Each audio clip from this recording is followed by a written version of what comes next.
Good morning. I call this session of the Public Service Commission to order. Madam Secretary, are there any changes to the final agenda? There are no changes to the final agenda. Thank you.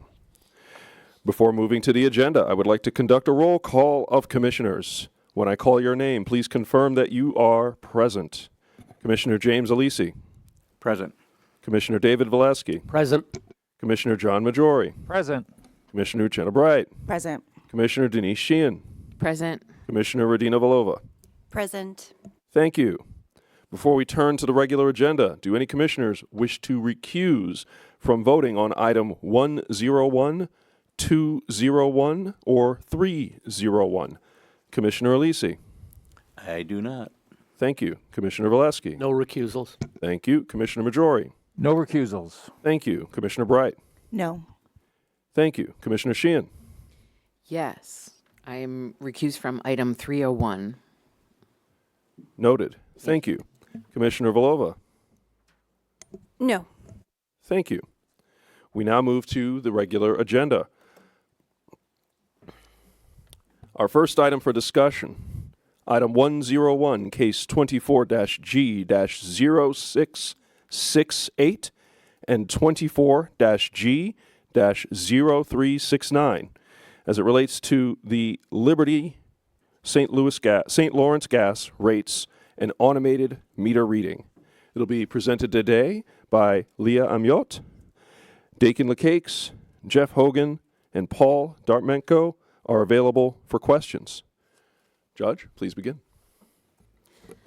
Good morning, Chair Christian and Commissioners. As mentioned, my name is Leah Amiot. I was assigned to preside over these proceedings with Chief Administrative Law Judge Dakin LeCakes.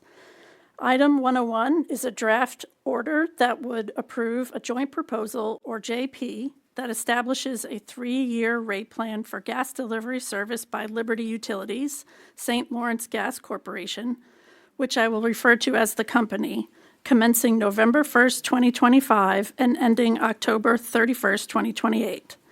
The JP is signed by the company, trial staff of the Department of Public Service, and multiple interveners. The only other party to these proceedings, the Utility Intervention Unit of the New York State Department of State, Division of Consumer Protection, does not oppose the JP. By way of background, the company provides gas service to approximately 17,000 customers in rural northern New York. On June 7th, 2024, the company filed a petition in case 24G-0369, seeking authorization to implement automated meter reading throughout the company's service territory and recovery of all costs associated with that implementation during the company's next rate plan. The parties ultimately incorporated that petition in their settlement discussions in the company's rate case, case 24G-0668, which commenced on November 27, 2024. In the rate case, the company filed revised tariff leaves proposing a 1-year unmoderated increase in its gas revenues of approximately $2.17 million, equivalent to 6.12% of total revenues or 11.45% of delivery revenues for the rate year beginning November 1st, 2025. The company states that it proposed a 1-year rate plan but anticipated negotiating a multi-year plan. In its April 2025 rebuttal testimony, the company updated its requested base delivery revenue increase to $2.13 million. In contrast, staff recommended a rate year revenue requirement decrease of $1.19 million. The parties' settlement negotiations resulted in the filing of the JP on August 29, 2025. The JP provides that the company's unlevelized revenue requirement will increase by approximately $400,000 in rate year 1, $1.88 million in rate year 2, and $1.65 million in rate year 3, corresponding to total revenue increases of 0.9%, 4.2%, and 3.5%, respectively. To avoid volatility in bill impacts, the JP levelizes the revenue increases, resulting in total revenue increases of $1.06 million in rate year 1, $1.09 million in rate year 2, and $1.12 million in rate year 3, or 2.4% per year. Accounting for the make whole provision, the monthly bill increases for a residential customer using an average of 81 therms per month are $3.78, or 4.3% for the remainder of rate year 1, $3.24, or 3.5% for rate year 2, and $3.58, or 3.8% for rate year 3. The total bill impact on residential customers is an increase of approximately 10.7% over the course of the 3-year rate plan, which is less than the 11.3% bill increase initially proposed by the company for rate year 1 alone. The total bill impact over the term of the rate plan on other service classes is 9.6% on commercial sales customers, 4% on large commercial sales customers, and 8.2% on industrial transport customers. The agreed return on equity, or ROE, is 9.3%. Although the 9.3% ROE is higher than the 9.2% ROE approved in the prior rate plan, it is much closer to the 9.25% recommended by staff than the 9.9% requested by the company. The increase in the ROE above staff's recommendation reflects the additional business and financial risks inherent in a multi-year agreement. The staff finance panel explained in its testimony that the 10 basis point change in ROE as compared to that approved in the prior rate plan is worth approximately $26,000. The JP also recommends a common equity ratio of 46% in rate year 1, 47% in rate year 2, and 48% in rate year 3. The common equity ratio approved in the prior rate plan was 48%. Staff provided testimony that each 1% change in the common equity ratio is worth approximately $33,000. Staff sought a lower common equity ratio for rate years 1 and 2 than the 48% approved in the prior rate plan, due to the company's historical failure to maintain that ratio. The common equity ratio increases over the term of the rate plan in order to provide the company with a stronger equity base that will allow it to finance its rising investment needs without the increased risk inherent in over-reliance on debt.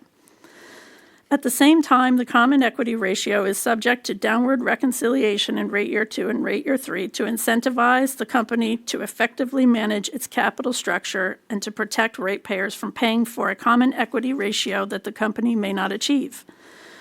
Should the company achieve excess earnings, the JP contains an earnings sharing mechanism. Under the terms of that mechanism, customers will share in 50% of any actual earnings the company records between 9.8% and 10.3%. Between 10.3% and 10.8%, the customer share is 80%, and for earnings that exceed 10.8%, the customer share is 90%. The earnings sharing mechanism is designed to encourage the company to find efficiencies, but also to ensure that customers do not fund excessive company earnings. The rest of the JP's terms provide for a standard rate plan and implementation of automated meter reading.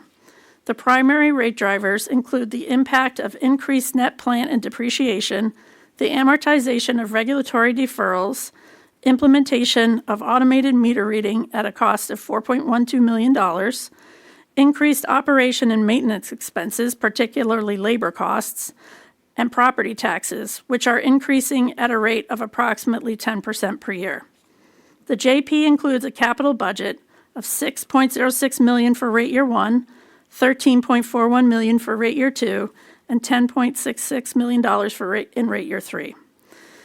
The majority of the capital spending increases are related to implementation of automated meter reading, cybersecurity, and 4 gas system reliability projects. The JP includes several deferral mechanisms that protect ratepayers in the event that the company does not spend the amounts approved by the Commission. In addition to the downward-only reconciliation associated with the common equity ratio in rate year 2 and rate year 3 mentioned earlier, the JP includes a downward-only net plant reconciliation mechanism and separate downward-only mechanisms for spending related to cybersecurity, automated meter reading, and a system reliability project. Having reviewed the evidence compiled in these proceedings, it is our view that the participating parties thoroughly examined the company's proposed capital expenditures and that the budgets reflected in the JP fall within the range of possible outcomes that could have resulted following a fully litigated case. We note that, as an additional safeguard, the JP has gas safety performance targets, which encourage the company to increase system reliability and safety.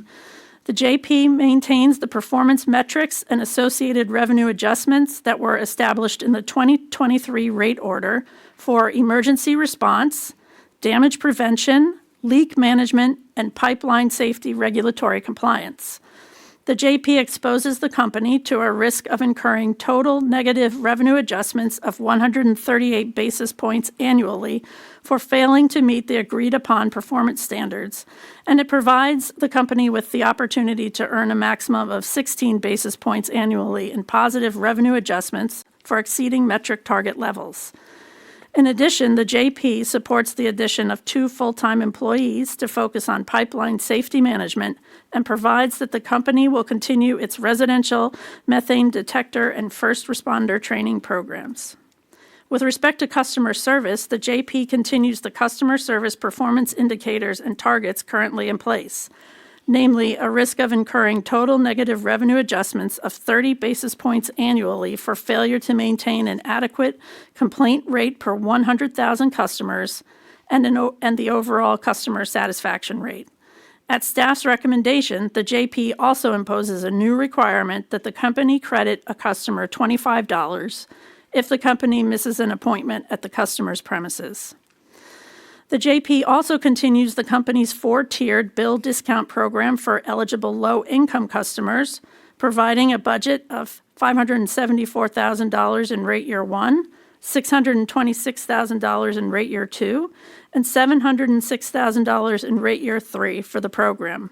The JP requires the company to make enhanced outreach and education efforts to increase enrollment in its low-income program, as well as expanding access for customers with limited English proficiency. The JP provides that the company will also offer levelized payment plans to its residential customers, and the JP directs the company to launch an arrearage management program designed to support low-income residential customers who are behind on their utility bills. Finally, the adoption of the rate plan detailed in the JP will not interfere with the attainment of the CLCPA's greenhouse gas emission reduction goals, nor will it disproportionately burden disadvantaged communities. The JP contributes to the goals of the CLCPA by limiting the environmental impact of the utility service provided by the company as it fulfills its legal mandate to provide safe and adequate service to its customers. Specifically, the JP provides that the company will continue its behavioral demand response and energy efficiency programs and its annual greenhouse gas emissions reporting. It permits the company to seek review of green tariffs through which customers may purchase renewable natural gas generated in-state and to seek authorization of any future proposed green hydrogen projects. It ensures that the company will extend service only to applicants beyond that required by law, only after the Commission approves cost recovery upon a petition that has been noticed for public comment. And it requires the company to modify its capital planning process and reporting to improve its opportunities to implement non-pipe alternatives for areas of pressure concern.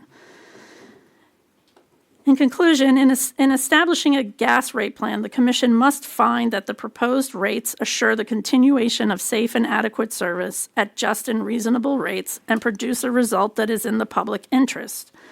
Based on a thorough evaluation of the record, we believe that the provisions of the JP meet these requirements. The rate plan set forth in the JP appropriately balances affordability concerns with the Commission's obligation to ensure that the company has adequate revenue to deliver safe and reliable service at just and reasonable rates, and will be able to meet the regulatory and statutory requirements imposed on it. The terms of the JP represent a reasonable compromise and are consistent with the environmental, social, and economic policies of the Commission and the state. That concludes our presentation, and we are available for any questions you may have. Thank you, Judge. I appreciate the presentation and staff involved, all the work in bringing us to the Commission today. I look at this case with our considering both gas and electric rate proposals, and I see it as reflective of the Commission's responsibility to provide safe and adequate service at just and reasonable rates, and to do so while grounding our actions in the physical and technical realities of the energy systems, and recognizing that we reasonably evolve over time to take into consideration the new realities as they present themselves. Now, think about the Commission's historical actions, the recently approved State Energy Plan, and I consider the words of Governor Kathy Hochul, and I look at this as akin to an all-of-the-above energy strategy, where we focus our attention on the resources we have, providing them to the customers and ratepayers who need them.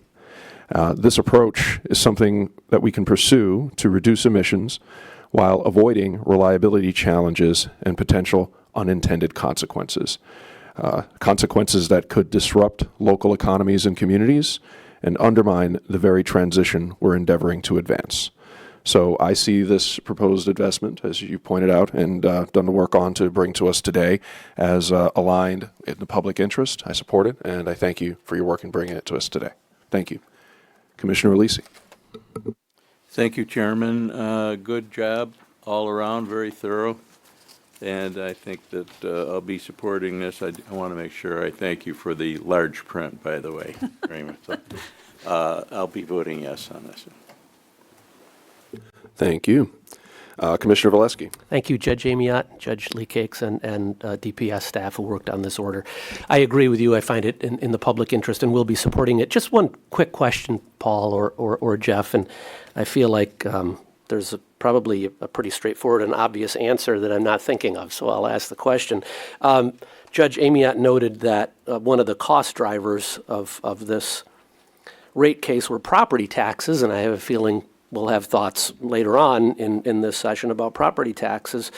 Judge, you indicated that are increasing at a rate of approximately 10% per year.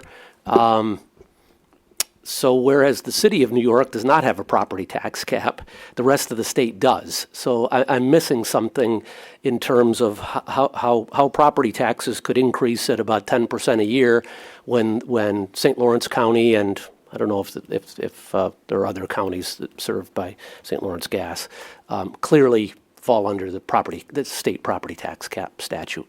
Sure, and I'm sure they do, and I'm sure that their increases may be in this low single digits in terms of the rate per dollar of plant. I think the issue here is that the amount of plant is increasing. So we have, if making up numbers, if you have $1 million invested, and in the following rate year you have $1.1 million invested, you're going to have property tax on a larger base. And so I think we're talking about total dollars of property tax money. So if you had that in that $1 million example, if there was a 5% tax rate on that, you'd be talking about $50,000. If it went to 1.1 million, you'd be talking about 55,000. So I think it's a combination of factors, partially the rate per dollar of assessed value going up, but the larger impact would be from the growth in CapEx. Paul, is there anything you'd want to add to that or say? No, thank you. So it would not be a result of the local governments there overriding the tax cap, which obviously that's in the statute as well. It does happen, and it does happen on occasion. It just doesn't happen with the frequency that would raise the whole. We're talking about multiple jurisdictions within the service territory, towns, schools, Sure. et cetera.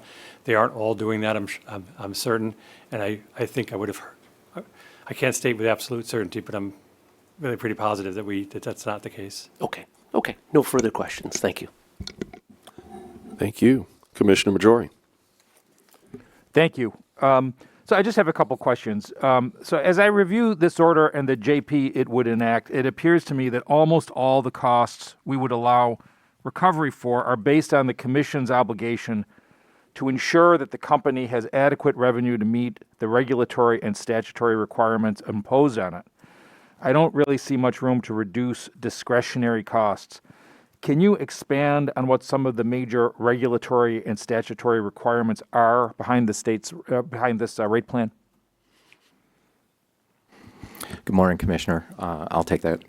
So basically, the regulatory and statutory requirements that are applicable to a utility are everything that covers the utility's operations. Primarily for this gas company, They're found in Article 4 of the Public Service Law and the Commission's regulations at 16 NYCRR Chapter 3.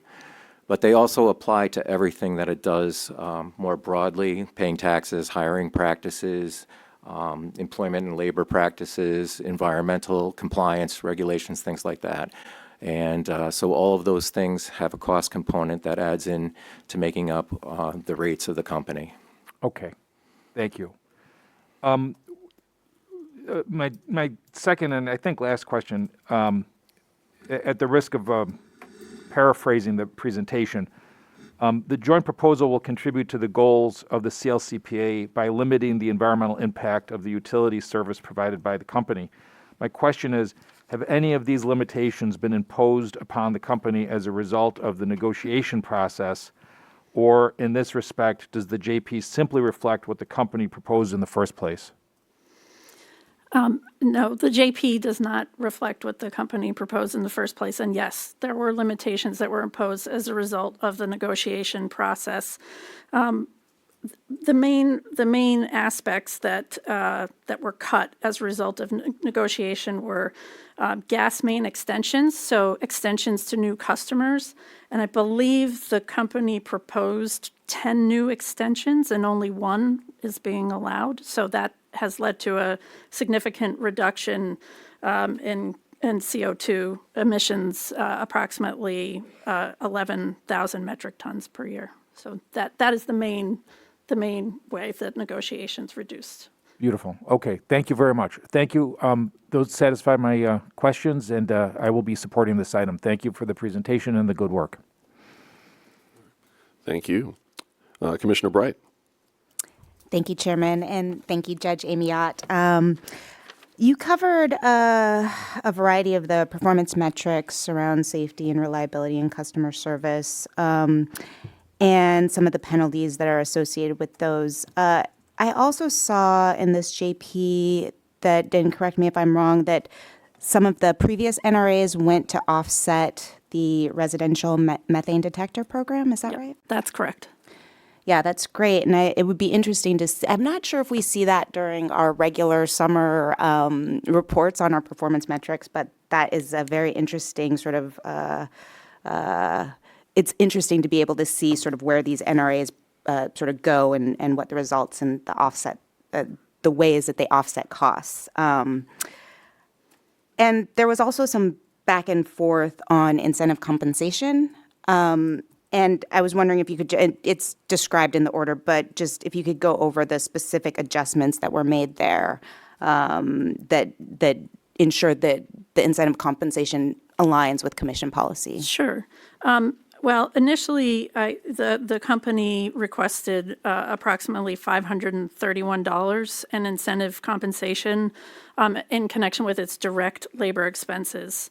And the concern was that some of that was going to pay for services that may not have had really anything to do with Liberty Gas, could have something to do with Liberty Water, for example.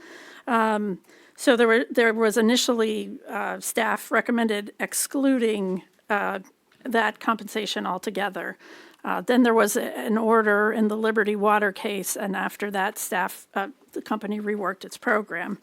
And staff took a look at it, and they wanted to make sure that compensation was included only to the extent that it was tied to the company's operational performance and safety, reliability, customer service, and environmental related areas.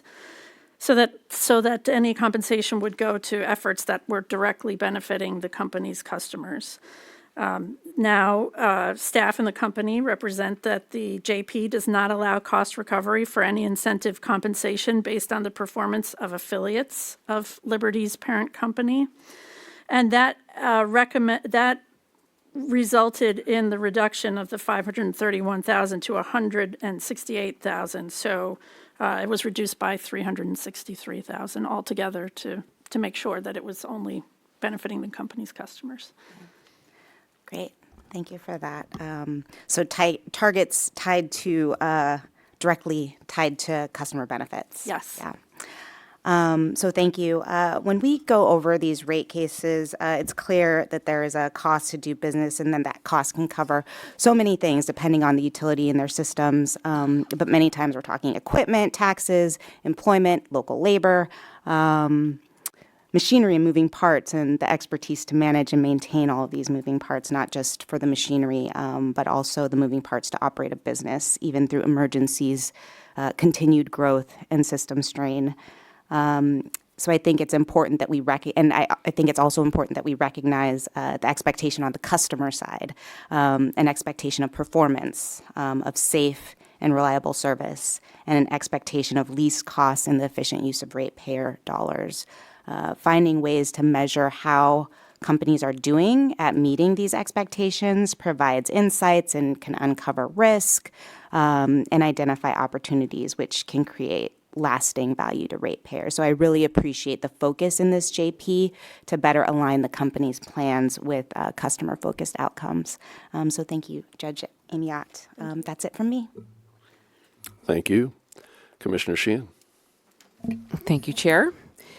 Thank you, Judge Amiot and Judge Lee Cakes, and to all the staff who worked on this case. I know even the small utilities take a lot of time. And I just, a couple of things I want to highlight. First, I do want to point out that the JP continues the company's bill discount program for eligible low-income customers. I think that's going to be especially critical in this part of, in this utility territory, in this part of the state. So I'm grateful that that's continued and that the company is required to enhance their education and outreach efforts. So I do want to flag that as I think, an important component of the JP. The other thing I did want to just highlight, and maybe, I'm not sure if I have a question. I guess I want to just confirm my understanding. Commissioner Valesky and I had the privilege of actually going on a field trip to see some projects in Liberty's territory, specifically RNG. And, sometimes it really does help to get out into the field and see what's actually happening. And, what it really did in terms of speaking for you too, Commissioner Valesky, was highlight the relationship between, the community, the economic benefits that come from generating RNG at a dairy farm in St. Lawrence County, and how that gas is then, used by the local utility and helps support lower cost gas for customers. I just want to, so I know we're making some changes as part of the JP about how those projects are financed to make sure that the risk is on the developer, which I agree with. That when you did your presentation, you mentioned the company, it permits the company to seek review of green tariffs through which customers may purchase renewable natural gas generated in state. So I just want to make sure I understand what that means, or if that's just basically the same thing that we've already taught, that confirms my understanding. Paul? Go ahead. I think you were given a response to this question prior to, I think, right? So I think it's confirming your understanding that the company can petition the commission to do to make a change, make a filing to make a change to their tariff, to be able to acquire the environmental attributes if customers seek it out. Okay. Yeah, that's helpful. All right. So the bottom line is that the company's commitment to doing RNG in state is not undermined at all by the JP, which is the thing that I mostly cared about. Yeah, that's correct. Right. And again, because I do see, and you see the benefits directly of these projects when you visit, and you see the relationship between the farm, the developer, and the company, and ultimately to the customer. So I just wanted to review that one more time for the record, so thank you. I do agree that the JP is consistent with our guidelines for agreeing to a settlement, or for reviewing a settlement, and that it does continue safe and reliable service at just and reasonable rates, so I will be supporting it. Thank you. Thank you. Commissioner Vlova. Thank you. So thank you, Judge Amiot, for the presentation, for staff's work, for all the stakeholders who participated. I will also be supporting the joint proposal, or the order adopting the joint proposal. Commissioner Sheehan stole my question. But thank you. So I have the answer. I want to also echo Commissioner Bright's appreciation for the emphasis in the joint proposal on, I think she said it very well, better aligning the company's plans with direct benefits to ratepayers. So with that, I will support. Thank you. Thank you. I'll now conduct a call for a vote. My vote is in favor of the recommendation contained in the draft order as discussed. Commissioner Lisi, how do you vote? Yes. Thank you. Commissioner Valesky? Yes. Thank you. Commissioner Majori? Yes. Thank you. Commissioner Bright? Yes. Thank you. Commissioner Sheehan? Yes. Thank you. And Commissioner Vlova? Yes. Thank you. The item is approved and the recommendations are adopted. Thank you, everyone. Now we'll begin moving to our second item for discussion today. Item 201, case 25-E-0072 and 25-G-0073. Bless you. As it relates to Con Edison electric and gas rates. It'll be presented today by Nicholas Planty. Tara Kersey, Judge James Costello, Dakin LeCakes, Jim Canty, and Mike Reeder are available for questions. And we'll begin momentarily.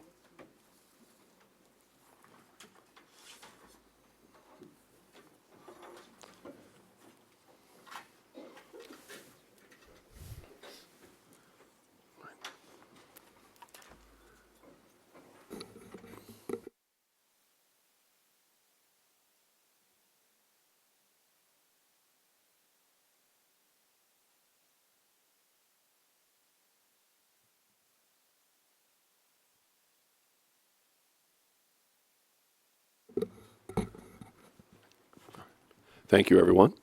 Judge Planty, please begin. Thank you. Good morning, Chair and Commissioners. As mentioned, my name is Nicholas Planty.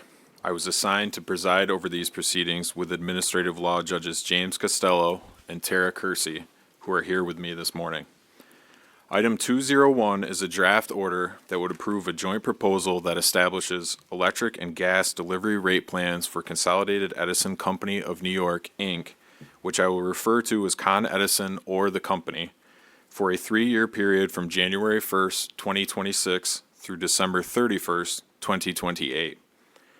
The joint proposal is signed by Con Edison, trial staff of the Department of Public Service, the City of New York, Alliance for a Green Economy, Consumer Power Advocates, Electrify America LLC, Environmental Defense Fund, National Railroad Passenger Corporation, also known as Amtrak, New York Energy Consumers Council, Inc., New York Geothermal Energy Organization, Retail Energy Supply Association, and the New York Power Authority.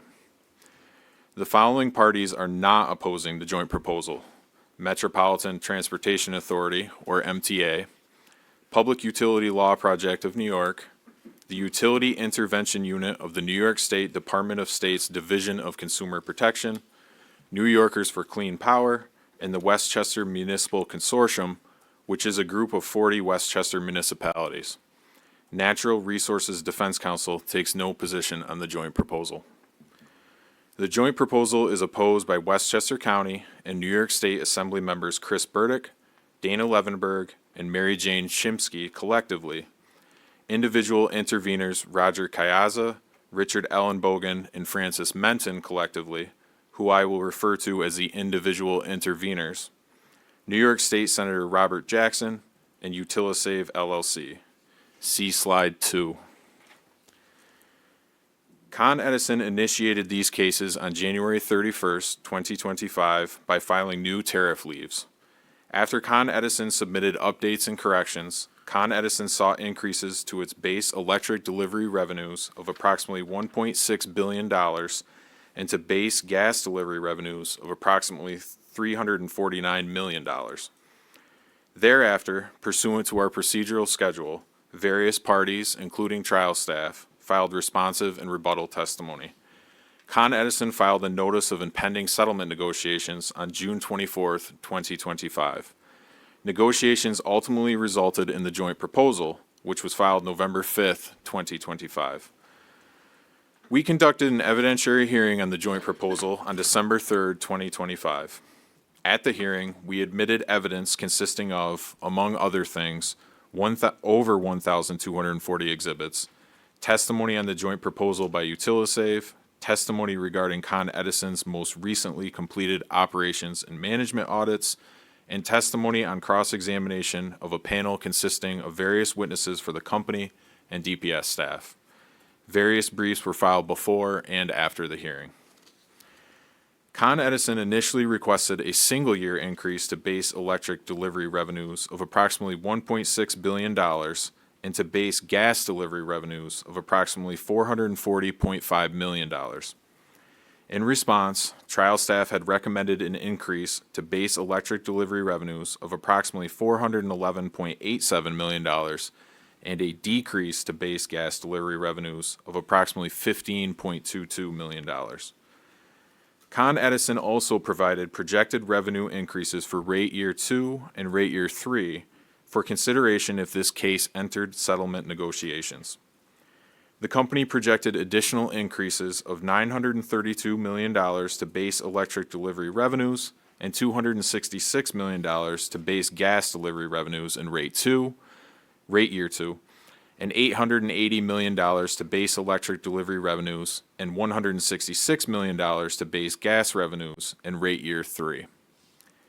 The joint proposal, after shaping the year-over-year revenue requirement increases to reduce bill volatility in any single rate year, recommends electric delivery service revenue increases of $234 million, which is 4.4% delivery or 2.8% total revenues in rate year 1, $409.7 million, which is 4.4% delivery or 2.8% total revenues in rate year 2, and $421.1 million, which is 4.2% delivery or 2.8% total revenues in rate year 3.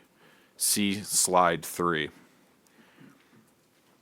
After shaping, the joint proposal recommends revenue requirement increases for gas delivery service of $27.5 million, which is 2.8% delivery or 2.0% total revenues in rate year 1, $68.8 million, which is 2.8% delivery or 2.0% total revenues in rate year 2, and $70.3 million, which is 2.8% delivery or 2.0% total revenues in rate year 3. See slide 4. For context, the record shows projected overall inflation rates of 2.4% during rate year 1, 2.2% during rate year 2, and 2.1% during rate year 3. This information shows that the total electric revenue increases of 2.8% per rate year are near the projected rates of inflation, and the total gas revenue increases of 2.0% per rate year are below the projected rates of inflation. If adopted, the joint proposal's increases will result in residential electric bills for a typical New York City customer using 280 kilowatt hours per month, increasing by $4, which is 5.3% delivery or 3.9% total bill in rate year 1, $3.55, which is 4.5% delivery or 3.3% total bill in rate year 2, and $3.58, which is 4.3% delivery or 3.2% total bill in rate year 3. For a typical residential Westchester electric customer using 425 kilowatt hours per month, the electric bill will increase by $5.27, which is 5% delivery or 3.6% total bill in rate year 1, $4.94, which is 4.5% delivery or 3.3% total bill in rate year 2, and $4.95, which is 4.3% delivery or 3.2% total bill in rate year 3. As shaped, the residential gas bill for a typical heating customer using 100 therms per month will increase by $5.73, which is 3.1% delivery or 2.4% total bill in rate year 1, $19.32, which is 10.2% delivery or 7.8% total bill in rate year 2, and $15.08, which is 7.2% delivery or 5.6% total bill in rate year 3. These bill impacts include the effect of the joint proposal's 1-month make-whole provision as the first rate year begins as of January 1st, 2026. The cumulative electric revenue increase over the 3-year term of the electric rate plan is driven in large part by the revenue requirement impact of adding $724 million to the company's net plant and service and associated depreciation, $306 million in property tax expenses, $186 million in pension and other post-employment benefits costs, and $113 million from changes in the company's capital structure, primarily due to the increase to the return on equity, or ROE, from 9.25% in the previous rate plans to 9.4% in the joint proposal. The cumulative electric revenue increases also reflect revenue requirement offsets, such as decreases by $98 million in other operating revenues and $302 million for the amortization of customer credits, and an increase of $193 million in net sales revenues, which decreases the revenue requirement. Notably, expected increases to Con Edison's property taxes alone account for approximately 26% of the electric revenue requirement. See Slide 5. To assist customers facing utility bill increases, the electric revenue requirements incorporate several measures to mitigate rates and address energy affordability. The joint proposal holds electric depreciation expense at rate year 1 levels for all 3 rate years and limits recovery of reserve deficiencies, which reduce the electric revenue requirement by $143.5 million in rate year 1, $111.1 million in rate year 2, and $154 million in rate year 3. The parties have included productivity adjustments in the joint proposal of 3% in rate year 1 and 2% in each of rate year 2 and rate year 3, which has reduced the cumulative electric revenue requirements by $124.8 million.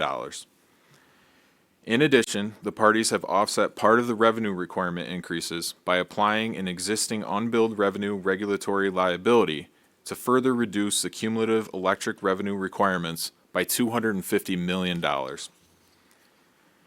Drivers of the cumulative gas revenue requirement increase include the addition of $189 million in infrastructure to net plant and depreciation, $35 million in expected property tax increases, $42 million for expected decreases in net sales revenues, $421 million for increases in operations and maintenance, or O&M, expenses, $36 million from the changes in the company's ROE, and $25 million for labor and benefits expenses.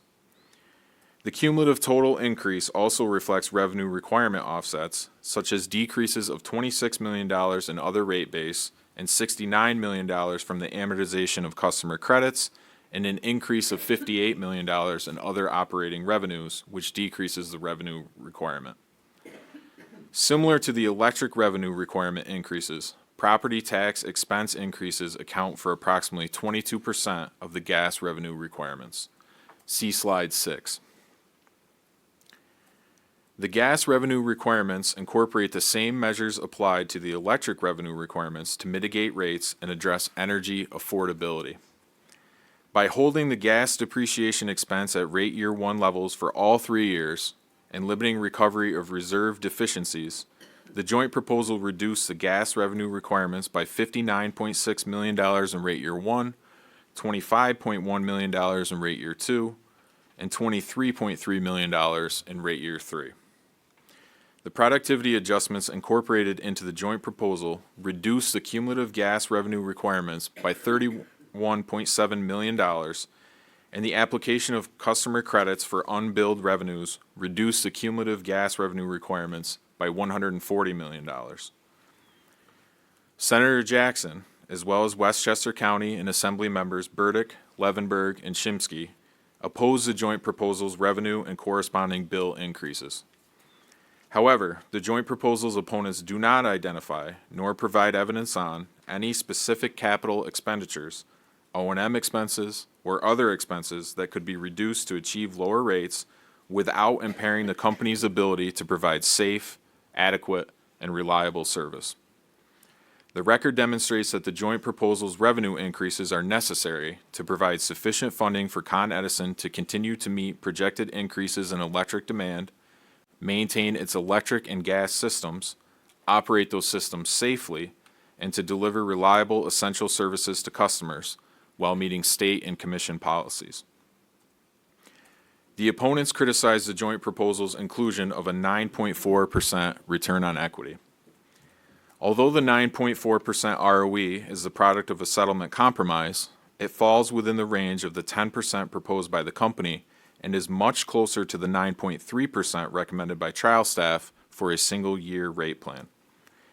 In addition, the record shows that the ROE reasonably balances the return requirements of Con Edison's investors with its customers' expectations of safe and reliable service at just and reasonable rates, and that the multi-year rate plans will provide relative predictability and stability to Con Edison's operations and its customers. The joint proposal's ROE reflects the economic conditions at the time the parties entered into the agreement, provides for the constitutionally required opportunity for a utility to earn a fair return on its prudently incurred infrastructure investments used to serve the public, accounts for the financial risk associated with multi-year plans, and compares favorably to the Commission's recent adoption of 3-year rate plans for Central Hudson and National Grid in August 2025 that provided for a 9.5% ROE in both cases. Notably, the 9.4% ROE allowed in the joint proposal continues the trend that New York's allowed ROE for investor-owned utilities remains lower than the national average ROE. See slides 7 and 8. We will now address other arguments made in opposition to the joint proposal. The joint proposal expands and extends a 1-year price guarantee to residential ground source heat and residential air source heat pump customers who enroll in either an optional demand-based rate or an optional seasonal time of use rate. The individual interveners object to the provision, claiming that it acts as a loss leader to entice customers to a rate that will cost more in the long run. The opponents also criticize the joint proposal for not specifying what happens after the 1-year guarantee expires. The record shows, however, that the individual interveners mischaracterize the provision, which essentially gives eligible ratepayers a risk-free 1-year trial period to take service under a different service subclass to compare which rate best serves their own circumstances. Moreover, such ratepayers are not locked in and may return to service under Service Class 1, Rate 1, if they choose. Westchester County and Assembly members Burdick, Levenberg, and Shimsky argue that Westchester County customers are unfairly subsidizing the high property taxes imposed by New York City on Con Edison infrastructure. However, precedent shows that this criticism is not unique to this case, and that the Commission previously rejected the same argument in setting Con Edison electric rates in Case 08-E-0539. In that case, the Commission determined that property taxes are imposed on facilities and land held and used for the company's delivery service in its totality, and thus are an ancillary cost of having and using the property to its entire customer base for the purposes of providing essential utility services, regardless of any individual ratepayer's location within the service territory. The Commission's holding and rationale in Case 08-E-0539 are equally applicable to the present circumstances in the joint proposal. Westchester County and Assembly members Burdick, Levenberg, and Shimsky also argue that, given the energy requirements associated with the rapid growth of AI data centers, a provision should be added to the joint proposal to support a generic proceeding to analyze the impact of AI data centers on Con Edison's operations and costs and determine if a separate rate classification should be adopted for AI data centers. This argument does not warrant rejection or modification of the joint proposal, because the opposing parties or other stakeholders are free to petition the Commission for commencement of a generic proceeding addressing AI data centers, particularly given the limited scope of individual utility rate proceedings where not all prospective stakeholders are participating. The joint proposal supports planned electric capital spending of approximately $3.9 billion in rate year 1, $3.8 billion in rate year 2, and $4.1 billion in rate year 3. These investments support 312 electric capital projects or programs, including the construction of 9 new transmission and distribution substations across the company's service area that the record demonstrates are necessary to address growing electric loads, the funding of work needed to connect new customers to the company's electric system, the replacement of substation power transformers that are at the end of their useful life and need to be replaced to address reliability, the undergrounding of electrical distribution feeds and installation of submersible transformers, and the replacement of failed cable sections and transformers. The individual interveners object to the capital expenditure budgets, asserting that they create, quote, large rate increases for projects not necessary or germane to reliability and safety of the electrical system, and are instead intended to support extraneous climate goals that are impossible or infeasible, end quote. However, the company has consistently stated throughout these proceedings, and the signatory parties agree, that the electric projects and programs in the joint proposal are designed to ensure the continuation of safe and reliable service, and that although some of those projects and programs have the ancillary effect of supporting decarbonization goals, the capital budgets cannot be parsed out to identify any specific projects and programs that are intended only to support CLCPA goals. In our review, we have determined that the independent interveners failed to provide any convincing argument or evidence to support their position. The independent interveners also argue that there is insufficient bulk transmission capacity to support the electric capital projects and programs. However, these arguments are outside the scope of these rate cases and, in any event, are speculative. Both the New York Independent System Operator, or NYSO, and the Commission will address those issues, the NYSO through its short-term reliability process, and the Commission in a proceeding instituted on December 18, 2025, in case 25-E-0764, to ensure that all appropriate steps are taken to address reliability needs in New York City and that safe and adequate service is continually maintained for the short and long term. Finally, the independent intervener's argument that providing incentives promoting building electrification and electric vehicle adoption will increase GHG emissions due to insufficient zero emissions generation sources and an increase in fossil fuel use to generate electricity to meet those projects and programs is also speculative, does not account for the ongoing development of wind and solar energy in the state, and ignores relevant state and local laws and policies. The Commission continues to take steps to implement the CLCPA's directive to develop a renewable energy program, under which New York State's electrical demand system will be zero emission by 2040.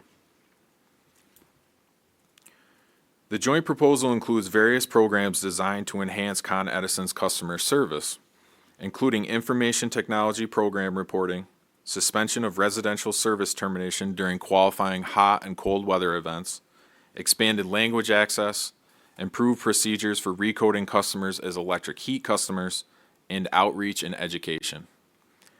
All of these provisions are uncontested, although Utilisave criticizes the company's bills for not being transparent because they do not disclose specific information that Utilisave argues should be provided for customers to understand their bills. The joint proposal and signatory parties explain why Utilisave's arguments are insufficient to require any modification, including the fact that Utilisave did not raise such issues in testimony before the parties completed negotiations on the joint proposal. In contrast, Consumer Power Advocate's statement in support states that, quote, the joint proposal recognizes and endorses the commitment to billing transparency advocated in its testimony in this rate case, end quote. The Joint Proposals Energy Affordability Program, or EAP provisions, are not contested. The provisions include increased target costs for the electric discount component of the EAP of $213.7 million per rate year, up from $166.3 million per rate year in the prior rate order, and the gas discount component of the EAP of $43.6 million per rate year, up from $35.8 million per rate year in the prior rate order. While the joint proposals EAP budgets are based on estimations of the number of customers, enrollment is open to all qualifying customers without limit. Customers enrolled in the EAP will no longer be subject to meter reconnection fees following termination of electric or gas service. Also, the company will further amend its electric and gas tariffs to implement the enhanced EAP as required by the Commission's July 17, 2025 and September 19, 2025 orders. The company will also enhance its partnerships with community-based organizations to improve outreach for the EAP in disadvantaged communities through mailings, informational meetings, and other strategies. The draft order concludes that the rate plans proposed in the joint proposal conform with both Section 7, Subsection 2, and Section 7, Subsection 3 of the CLCPA. Although Senator Jackson opposes the joint proposal, his statement of opposition nonetheless includes a list of various provisions that he supports and acknowledges constructive progress in other specified areas. Likewise, the statement of support filed by Westchester County and Assembly members Burdick, Levenberg, and Shimsky highlights their support for a number of the proposed rate plan's customer protections, as well as provisions that assist meeting the state's climate goals. In establishing electric and gas rate plans, the Commission must find that the proposed rates assure the continuation of safe and adequate service at just and reasonable rates and produce a result that is in the public interest. A negotiated joint proposal must meet the public interest standard after the Commission's consideration of the following factors: whether the joint proposal balances the protection of consumers with fairness to investors and the long-term viability of the utility, whether it is consistent with the environmental, social, and economic policies of the Commission and the state, whether it falls within the range of reasonable, likely outcomes that would have resulted in a fully litigated proceeding, and whether the record provides a rational basis for the Commission's adoption of it. These factors and considerations in the context of a negotiated settlement are themselves elements of the public interest standard. Based on a thorough evaluation of the record and this presentation of our findings, we believe that the joint proposal satisfies these criteria. Finally, Administrative Law Judge Maureen Leary was assigned as a settlement judge in this case, and we want to give her due credit for her work. We also want to give due credit to the participating parties for all of their hard work on this case and thank the senior advisory staff team assisting us here today. That concludes our presentation, and we are available for any questions you may have.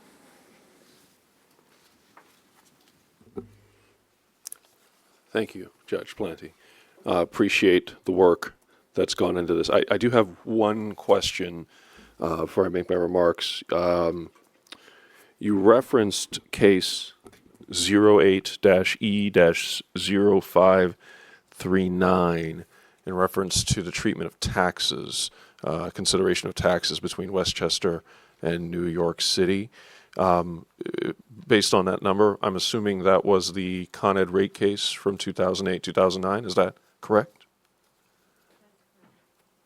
Okay, got it. So that's a decision that predates, yeah, everybody here, from almost 20 years ago. Just wanted to confirm the dates on that. So thank you. Okay. We're doing two rate cases today. This being the second. Want to take a little more time and just talk about some of the discussions that have taken place.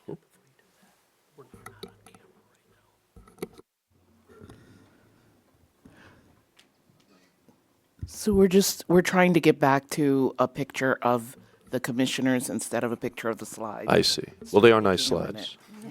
So Sorry? they are nice slides. They are. Yeah, yeah.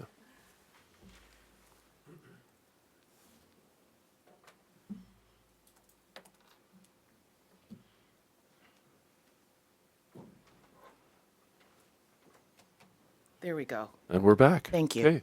Thank you. Apologies for the technical issue.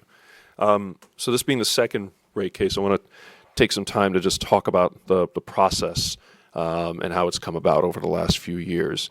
When I think about the rate case process, I look at them as a snapshot in time, something that's developed over the course of an 11-month process that captures the priorities and the needs from multiple perspectives and distills that all down into a portfolio of investments that are highly capital intensive, very long lasting, and critical to achieving the various priorities initially considered.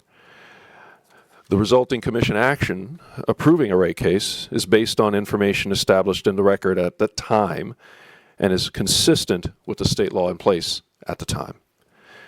And though a snapshot in time, the rate case process and the outcomes, those are built on a foundation of meticulously crafted legal, regulatory, and policy decisions.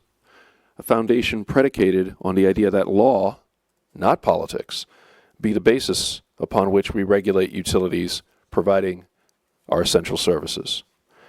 This is a foundation that affects every aspect of the rate case process, including, as just discussed, the treatment of property taxes, also the formula used to determine the return on equity, and a variety of other considerations, far too many to list. But this is importantly a foundation built through experience. And to paraphrase Oscar Wilde, experience is the hardest teacher that gives you the test first and the lesson after. And we at this commission have learned many such lessons through past experience. Experience reinforces the fact that the rate case process is the best approach for identifying the right portfolio of investments needed to meet the needs of our systems.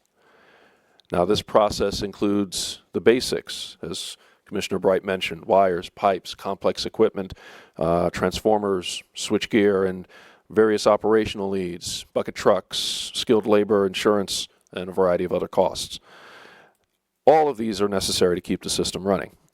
And the balance we strive to achieve through the rate case process aims to keep the entire system in the best possible condition so we can count on it during times when external conditions are at their most extreme.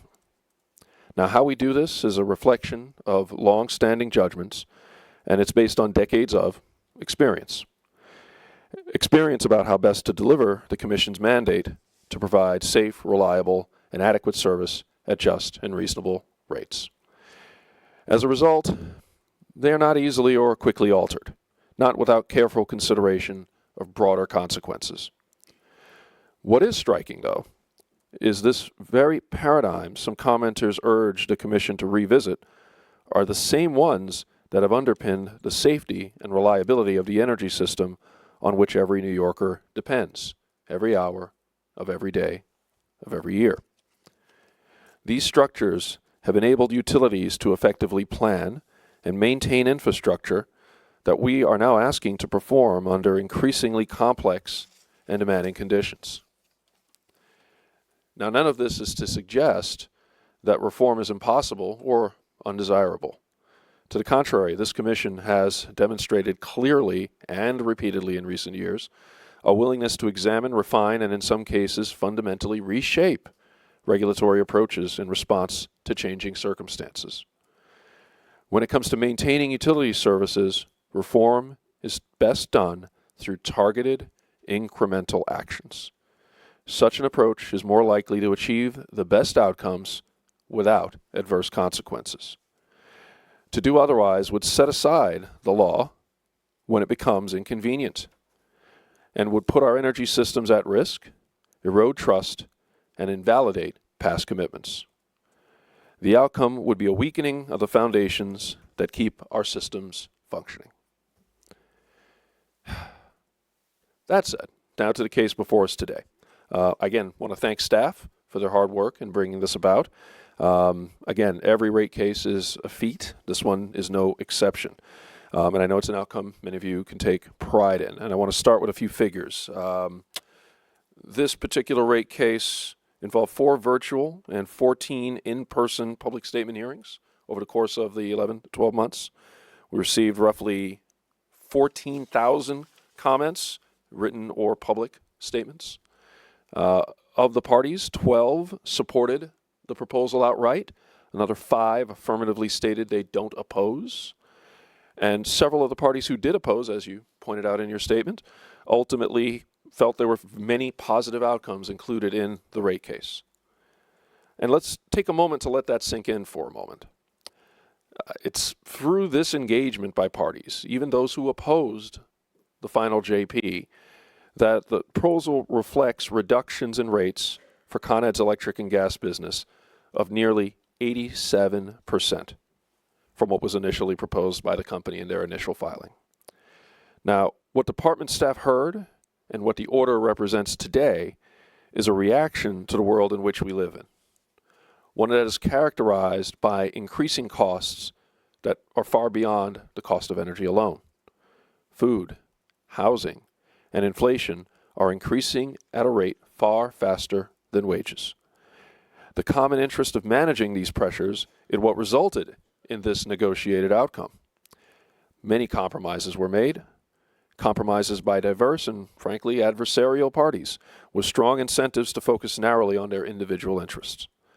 And while the order before us certainly reflects that reality, what I see is the power of working towards a shared outcome, an outcome that is best for New Yorkers.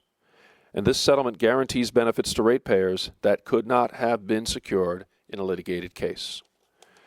As public officials, we all take on the responsibility of accountability. And without that accountability, we risk losing public trust. I take this responsibility, and I know my fellow commissioners do as well. I take it with the utmost seriousness, and it is my expectation that colleagues elected to the state legislature and city council, many of whom I have heard from directly or seen in the media over the last several weeks, do the same. I received recently a letter from 120 officials spanning both state and city government. Of these officials, 3 were party to the case. So of the 120, 3 were actual parties to the case. The suggestion that temporary rates be established in lieu of the negotiated agreement is not warranted, given the successful outcomes achieved by the JP. There is a time and a place for temporary rates. Notably, for example, when additional time will likely result in a better permanent outcome than what can be achieved on the original schedule of the rate case. And that was not the case here. I'll note that multiple officials have called for a lower ROE, citing previous rate cases and recent staff testimony in a different case. As noted and shown on the slide that was up for a little bit longer than expected, we take great efforts to set an ROE that minimizes customer costs as much as possible while maintaining the financial integrity of the utility. And we do so to ensure that ROEs are among the lowest possible. And we have evidence showing that ROEs in New York are among the lowest of utilities in the country. And when we set an ROE, it's not a guarantee. It's an opportunity to earn that amount should the company manage its obligations and operations with the efficiency needed to achieve that outcome. Now, this 9.4% ROE of the joint proposal, this is a result of a negotiated agreement at a specific point in time. It reflects the economic conditions at the time the agreement was reached, as well as a recognition of the additional risks of this multi-year agreement. This includes financial risks and economic conditions that could change, investor return requirements that could increase, and the inherent business risk that costs could rise faster than projected.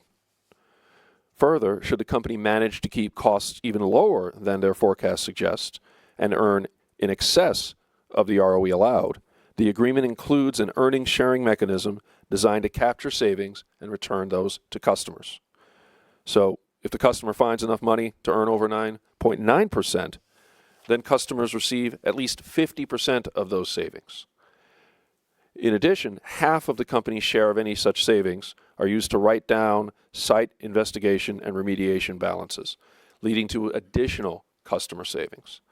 And when the company comes in for rates again, it will be setting rates based on these lower costs. Now, I want to take a moment to, again, thank everyone involved in the process and express my appreciation not just for DPS staff, but for all the stakeholders. That is how we achieve the best outcome for New Yorkers. And I thank you all for your hard work in bringing this before the Commission today. Commissioner Alisi. Thank you, Chairman. As always, I guess I have to start with complimenting the panel and all of the professionals that delivered this today, as well as the people that we're not seeing that worked on all of this. Let me say, I understand the emotional reaction to any proposal to raise any prices anywhere, whether it's in a grocery store or whether it's here for the cost of gas and electric, et cetera, et cetera. We all understand that. And it can become an emotional issue. I'd also point out that in my history, I've served as a county legislator, a member of the Assembly, and a member of the Senate. And I understand the passion that those people have when it comes to serving their constituents. We have a different focus. We do have a responsibility to serve the general public, but our responsibility also extends to the fact that we have to keep vital services alive and healthy as well. Otherwise, nobody gets serviced.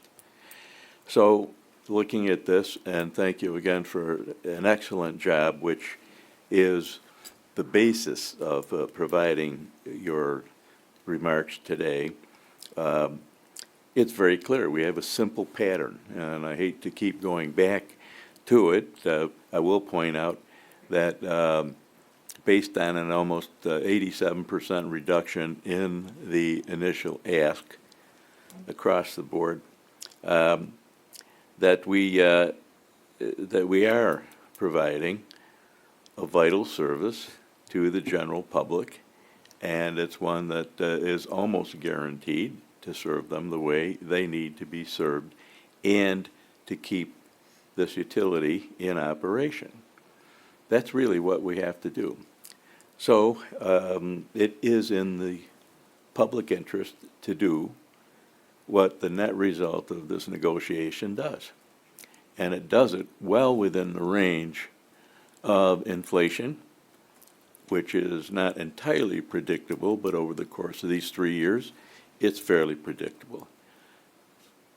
Emotionally, I can join anybody and say, I don't want my rates increased, and nobody could argue with that emotional part of it. But on balance, we have to do this. It's our responsibility here as commissioners, not as anything else, to take what you have given us and deal with it appropriately, which in my opinion means a yes vote, which you will get. Thank you. Commissioner Valesky. Thank you, Chair Christian. I listened carefully to your presentation, that I thought was extremely well done, and certainly don't see a need to repeat anything that you have already said. And I just, for the record, state that I'm in complete agreement with your comments and appreciate that presentation.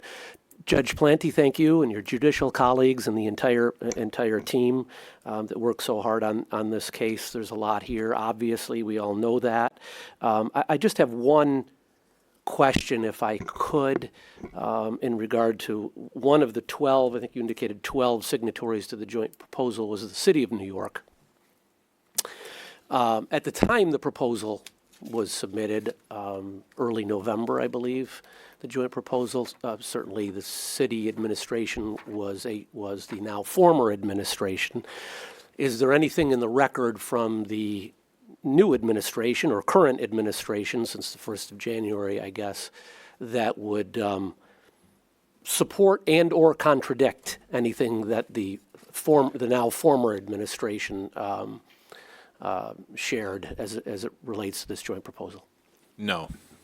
Okay, so we've heard nothing from the City of New York under its new administration then that would Nothing's been formally filed in this case at all, despite any comments that have been made in the media or anything like Okay, that. and that's what I'm getting at, yeah. So the record itself shows no, okay. Our question, when you boil all of this down, comes down to your conclusion, Judge Plenty. As commissioners, we are asked to vote on one question, really, one question. Does this meet the public interest standard? Does the joint proposal that you have presented to us meet the public interest standard? I am convinced that it certainly does, and as a result, we'll be supporting this order. Thank you. Thank you. Commissioner Majori. Thank you. Thank you for the presentation. I have several questions about some of the items that you raised, and I'm going to start by asking some questions about the ROE, and I'd like to explore the justification for our approving it rather than how we got there. So won't investors be making more money than in the past because of increased capital expenditures? And if that's the case, wouldn't that justify a lower ROE? Commissioner, I'll take that question. Investors will make more on an overall basis. The total profit of the company, the total shareholder return will be higher, the number of dollars, millions. Yeah. The return that each investor receives for every dollar invested will be the same. You heard about the approximately $4 billion per year of additional CapEx that's needed. That, in order to build that infrastructure, you need to raise funds, whether it be through debt or through equity. The equity has to have an appealing rate for new investors to come along. They invest, everyone gets the same return. So the size of the pie is growing, and that does increase the profits, the total profit level, but the ROE is the same for all, 9.4 in this case. Okay. Well, how low could it go before Con Ed's bond rating is threatened? And if it could go lower than 9.4, why don't we insist on that? So credit ratings are based on many factors. Two prominent ones are the regulatory regime where the utility operates here in New York. Also the financial strength of the company, which is measured by credit ratings, credit metrics of the company. I'd say that if the commission rejected this agreement on the sole basis of ROE, that would signal a very large change to the approach of the commission. It would indicate that this regulatory regime is tougher on utilities than it had been, tougher than, it was already mentioned, really almost any state in the country has higher average ROEs than we do in terms of allowed ROEs. So that change in regulatory regime would have an impact on the credit ratings / debt costs of the company alone. It would not only affect Con Edison, but it would also affect future rate cases for other companies as well until another change is seen in terms of the way the commission is approaching things. Specifically to Con Edison, it would impact the credit rating because the credit metrics of the company would be poorer. The profit of the company, the cash flow of the company would be lower, and that would lead to lower credit metrics. Exactly what level would lead to a downgrade is a qualitative thing that would be weighed with everything else I just mentioned in terms of regulatory regime and such. We do look at the staff looks at in every case the current credit rating and what credit metrics are required to maintain that rating. Con Edison has an A- rating by S&P, equivalent by Moody's. The joint proposal produces credit metrics that support that. I think that if you go below 9%, for instance, in an ROE, you'd get into an area where there'd be pressure for a downgrade just from the credit metrics alone, not even mentioning the regulatory regime aspect that I already mentioned. Okay. A downgrade would end up costing ratepayers more. It would cost ratepayers more in debt costs. Yeah. And it's not only a downgrade that can happen. We have very nuanced investors who invest a lot of money, very intelligent. They will, even if the rating change hasn't occurred yet, they will take note of those changes, and no doubt there would be an incremental increase in debt cost. So some of the savings that you get from lowering the ROE would be lost to a higher debt expense. Okay. Just one last question on this. Procedurally, if, despite everything you said, the commission explicitly rejected the order because you wanted a lower ROE, what would happen next? I'll touch on the financial piece, not as opposed to procedural part. On the financial piece, I would say it's what I described, the reaction from the credit rating agencies. We just saw a couple of days ago, Moody's released a review of one of our other utilities and talked about it. The rating is dependent on the rate case outcome. They pay a lot of attention to that. So I think that we would open up the company to a rating downgrade. I think that you would have higher debt costs than had been forecasted. The company would, if the company agreed to the joint proposal with this change, they would have lower revenue than expected. Their debt costs would be higher. In future rate cases, we would be facing higher debt costs than we would have otherwise felt.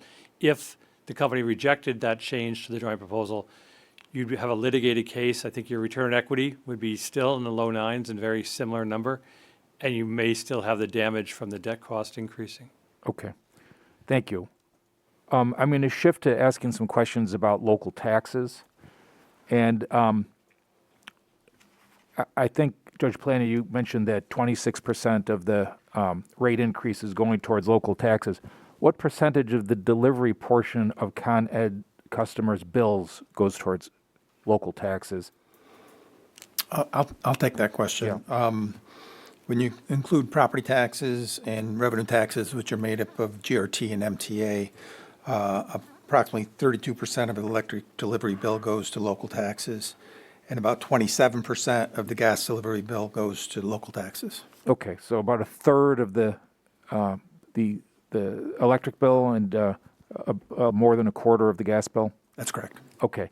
And how much revenue does New York City and Westchester County get from these taxes?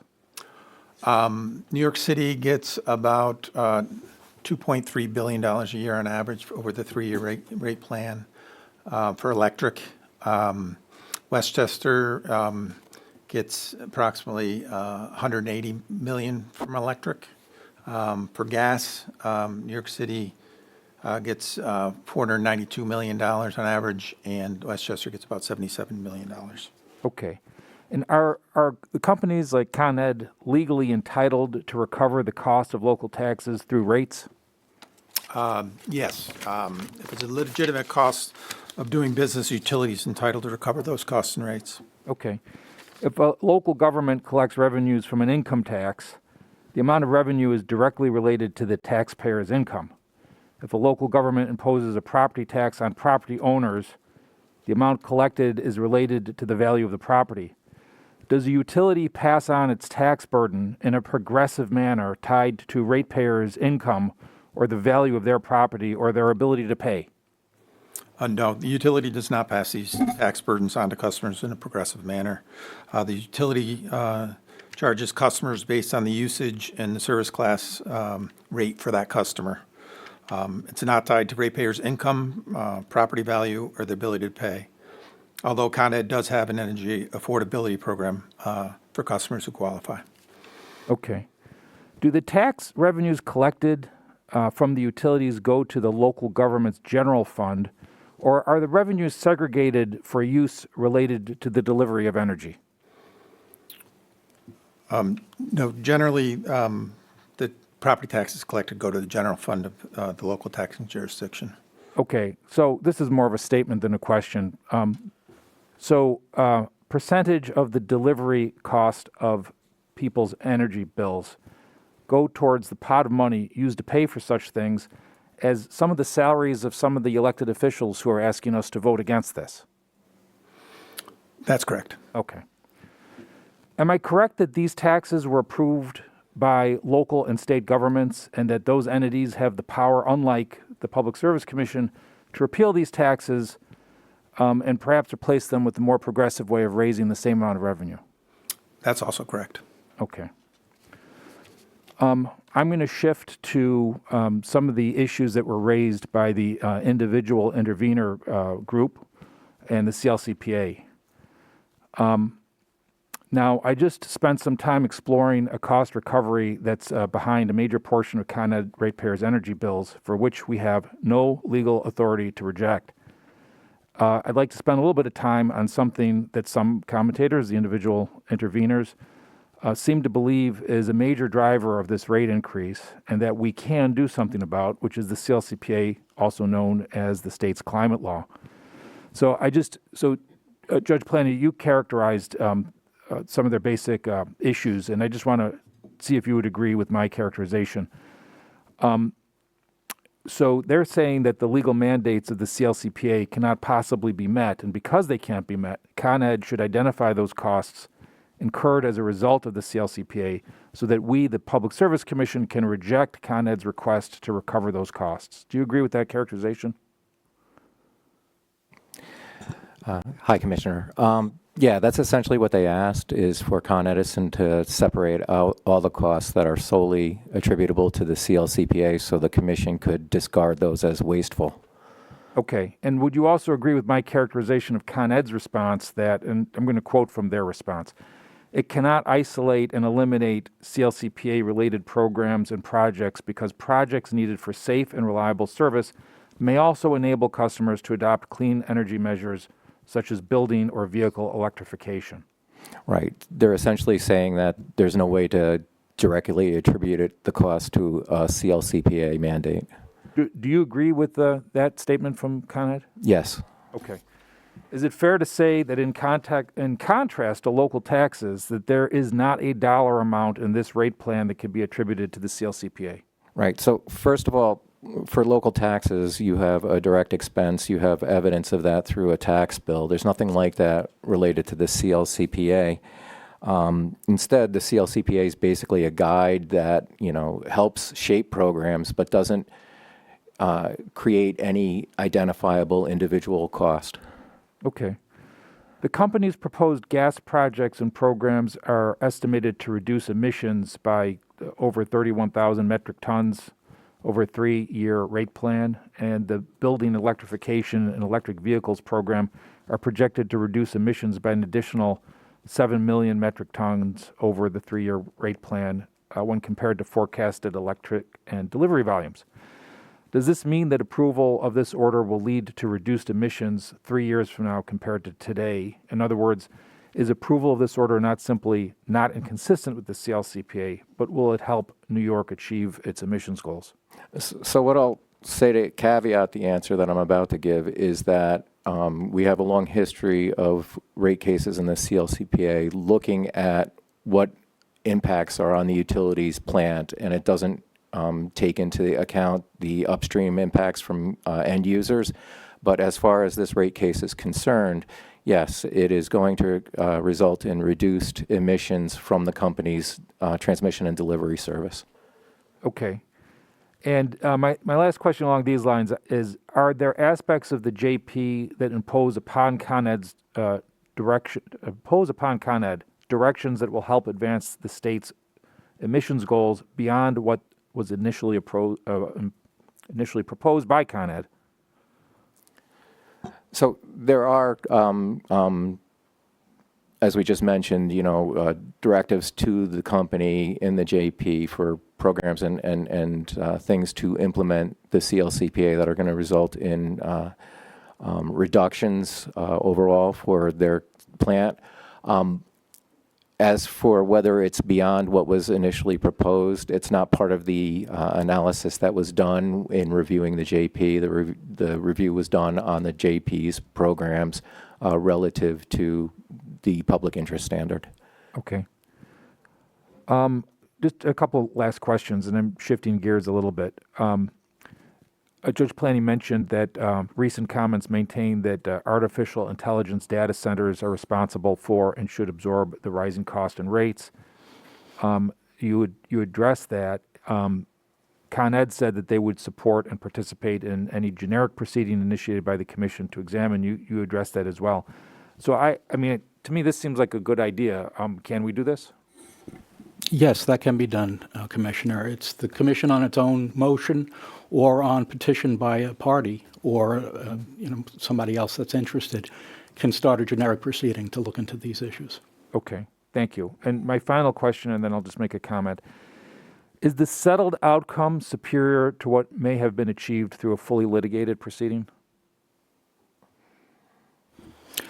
Yes, it is superior, and I think Judge Planty mentioned several things in his comments.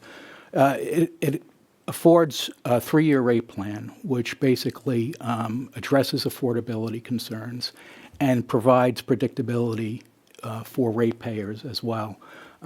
Things that couldn't be achieved. There are also certain factors in that are allowed through joint proposals that are generally not done in litigated rate cases. Yeah. Okay. Thank you very much. And thank you for the presentation and for your work on this.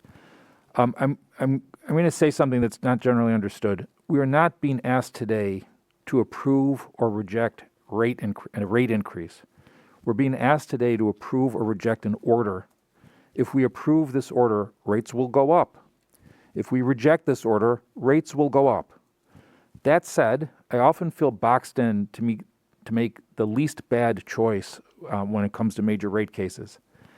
I think this outcome, which is supported by entities ranging from the City of New York to the Alliance for a Green Economy, and not opposed by entities ranging from Pulp to the Westchester Municipal Consortium, is, considering math, the law, and the fact that it costs money to keep the lights on, a good outcome. So thank you. I'm going to be supporting this measure.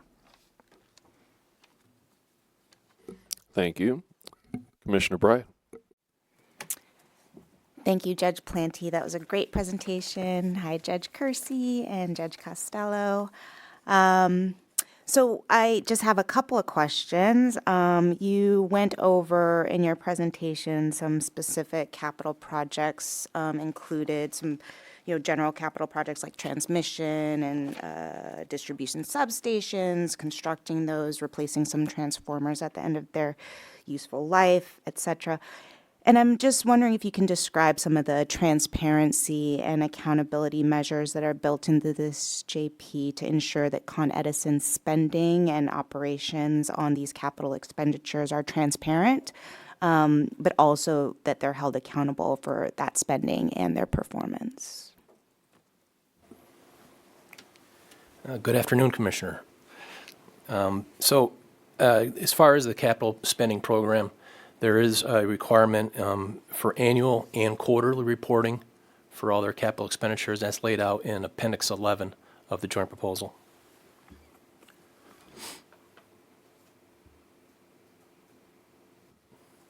Great, thank you. And for the performance metrics, they're still similar to what we generally have on reliability, safety, and customer service. Absolutely. There's 4 related appendices, I believe, related to all those performance metrics. Annual reporting associated with them. The electric ones is all laid out in Appendix 17 of the joint proposal. Great. And on the sort of transparency and accountability, there's also the reconciliation and deferral mechanisms that are in this JP as well?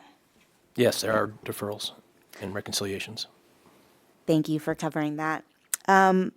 Moving on, I just want to talk a little bit about arrears management. And right now, people are sort of highly stressed with the costs, with just costs right now. When we go to public statement hearings, which ALJs oversee, speaking with the amazing team at Pulp, talking to some of our outstanding DPS staff that's on the front lines at the call center within our Office of Consumer Services or our outreach and education arm of the OCS team, which travels across the state and is one of our first lines of defense when it comes to helping people know their rights and understand their options. So there's a lot of work happening on the ground, but it also seems like arrears are holding very steady at pretty high levels. They started to sort of come down in 2022, 2023 period, but they're sort of now back up. And can you talk about the provisions that are in this JP to address arrears management? The company, as I think Judge Planty had noted, the company provides their EAP program, which provides discounts to eligible and enrolled low-income residential customers. And there is much said in the JP with respect to expanding its outreach and education efforts to residential customers. I know, as Judge Planty had mentioned, the electric and gas customers who are enrolled in the EAP, they're not going to be subject to reconnection fees when, which is substantial. There's no limit to participating in the EAP program. There's no numerical limitation. The company is going to be it's going to be required to enhance its partnerships with community-based organizations. And in order to get the word out that the EAP program exists, so people are able to avail themselves of the program that's out there. And in fact, the company is required to conduct direct outreach, I believe, to at least 25 community-based organizations within rate year one. They're also going to be targeting customers who self-enroll, that are self-certified, who were previously enrolled in the EAP within the last 3 years, but who may no longer be enrolled in the program. So it's this constant effort to let people know of the programs that are out there that can help them when they fall on hard times. And also, they're expanding language access to 12 different languages, which, again, provides more information to people so that when they fall on these difficult times, they're able to understand what is out there and that there are programs out there to help them bridge those gaps. Thank you so much. Sure. For covering that. So I had a question on the residential time of use and demand-based rates. Can you just elaborate a little bit more on the adjustments and requirements in this JP around those sort of service class 1 residential rates, but also how customers are made aware of those as well, Sure. and why they might see those as beneficial? Sure. So SC1 rate 1 is the residential customer volumetric rate, and SC1 rate 3 is an optional volumetric seasonally differentiated time of use rate that's available to all SC1 customers. And SC1 rate 4 is an optional demand-based rate. And again, as I said, the JP is providing that this rate is available to all SC1 customers, that these subclasses, rate 1, rate 3, and rate 4, are available to customers. The JP provides that the company has to, by, I think it's November 30th, 2026, study the appropriate rate structures. So study SC1 rate 3 and study SC1 rate 4. Particularly, they're going to be evaluating peak periods and the cost recovery between summer and winter seasons for SC1 rate 3 and identify any appropriate changes. And they're going to study the appropriate peak period of SC1 rate 4. The parties will be presented with the studies so that they have the ability to speak to the proposed changes and provide written stakeholder comments. So there's much being done on with respect to these subclasses. We would note that Agree noted that the adoption of electric heat pumps under a traditional residential rate can lead to some unexpected billing experiences where a customer begins to experience winter peaks, which may result in higher net annual bills. And so there's an anticipation that the studies are going to analyze whether the tariffed rate structures are performing as expected. The draft order explains that there's a pre-existing one-year price guarantee that is with respect to heat pump customers, and that's being expanded and enhanced to provide that one-year guarantee to a broader class of residential customers via this joint proposal. All new or existing residential customers operating air source heat pumps or ground source heat pumps who take service under subclass 3 or 4 for the first time during the term of this rate plan can be eligible for a price guarantee for 1 year. So basically, they're able to receive a credit for the difference between what they may pay in excess under subclass 3 or 4 versus what they would have paid under under rate 1. So they have the ability to try out these other subclasses without any financial loss for up to a year. With respect to getting the word out, that's a really good question, and the company is making efforts to do that. So a couple different things. The customer has a what they call the CARE program that they're working on, which is developing a suite of tools for customers to aid them in the customer clean energy service transition. So there's clean energy experience tools that'll be available to them, and also rate product tools to give them the information with respect to what other rates may be available for them, the options that are available. And there's also a heat pump operating engagement plan that will be doing the same, which will be educating customers regarding the rates that are available to them and their ability to try these different rates. So they are required under the JP to make efforts to get the word out on these plans that might suit them better economically. Yeah, that's fantastic. So thank you. I have no further questions, but I would, of course, like to thank the ALJs sitting here right in front of us, trial staff, and the various parties that participated in this rate case. As a result of extensive public participation, like my fellow commissioners have said, this agreement that is in front of us is a 3-year rate plan instead of a 1-year rate plan. And it is almost a 90% reduction, even though I know my fellow commissioners were much more precise with the 87% number than what was originally requested. So I really just want to thank everybody for their hard work. Thank you. Thank you. Commissioner Sheehan. Thank you, Chair.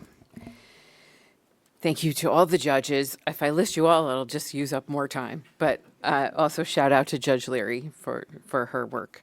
I do also want to thank the staff, who I know spend hours and hours, and all of the parties, who I'm just going to echo the chair's words on that. Their involvement is really critical. I also want to thank the public who attended all the public statement hearings, taking the time to share their experiences, and we do pay attention to that. As Commissioner Lisi said, sometimes, especially with these bigger cases that get a lot of attention and media attention, we all spend a lot of time reading all that, and it does go into our thinking.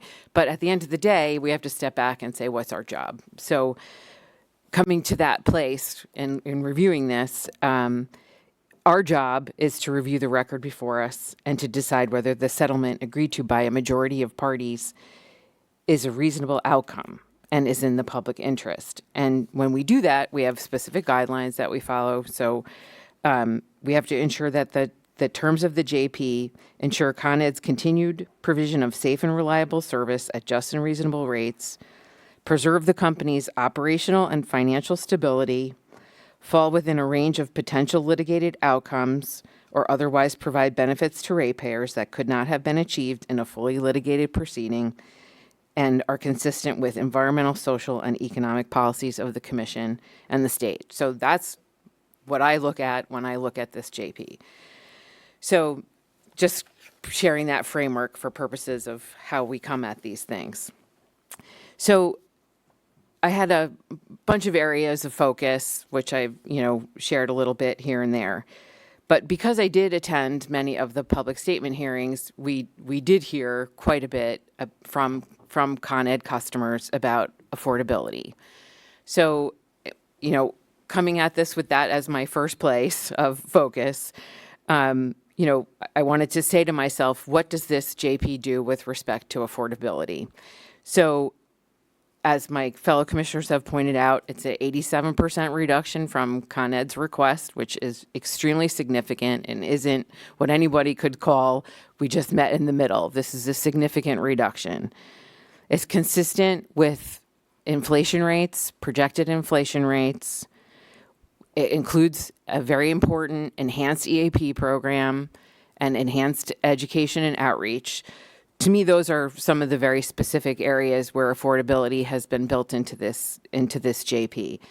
I just wanted to see if there's anything else I'm missing or give you all the opportunity to add more to what I may have identified as really kind of getting at the heart of the affordability issues.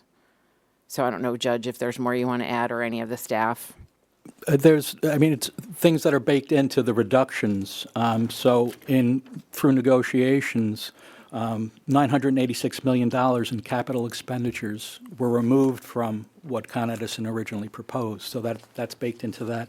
And as Judge Planty had mentioned, there's also productivity adjustments of 3% in rate year 1 and 2% in rate years 2 and 3. And typically, there's generally, and it varies, but it's typically a 1% productivity adjustment that would be applied. And these and other things collectively came out to reducing the electric revenue requirement by over $782 million and the gas revenue requirements by over $270 million. Okay, thank you, Judge. Just moving to property taxes and to follow up on Commissioner Majori's questions, as you guys have already laid out, 25 to 30% of Con Ed customer bills are related to property taxes. So I wanted to note that the JP does include increased transparency, bill transparency with respect to what's the cost drivers, which I think is going to be very important for customers to have that information.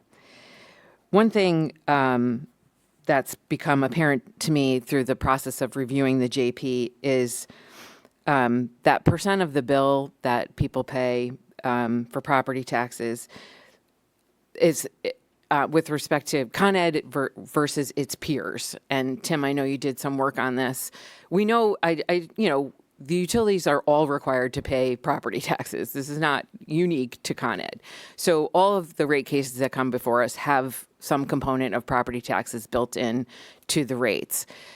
The thing that I just wanted to highlight is the Con Edison and what it pays for property taxes versus its peers both in the state and nationally. And I don't know, Tim, if you can just speak to that a little bit. Yeah, I think one of the unique features in New York City is they have the four-class property system where the city can charge utility companies, which are Class 3 property, they can charge them their own rate different than the rate that they charge residential homeowners or co-ops or other industrial commercial classes. So I think that in particular is the main reason why New York City's property tax, or Con Edison's property taxes are so high relative to everybody else. Okay. The other thing that the JP includes is a reporting requirement from Con Edison to report to us on their efforts to address property taxes and how they're levied on their equipment and property. So I just wanted to note that as well, in addition to the bill transparency as ways we're trying to, look more closely at that issue. So thank you all for including that in the JP. Okay, shifting to capital projects. Last month in December, we kicked off a proceeding looking at reliability in Con Ed's territory.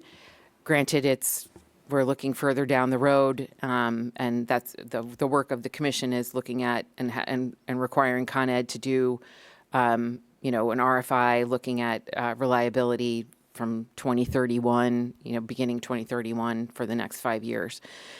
But recognizing that that's around the corner, one of the things that I wanted to just identify or maybe speak to is, there is a lot of capital. There's a huge capital budget being approved as part of this rate plan, and I just wanted to ask the question of, are we ensuring and have we looked at the capital projects that are included in this rate case to ensure that they are helping to support what we know is future reliability issues?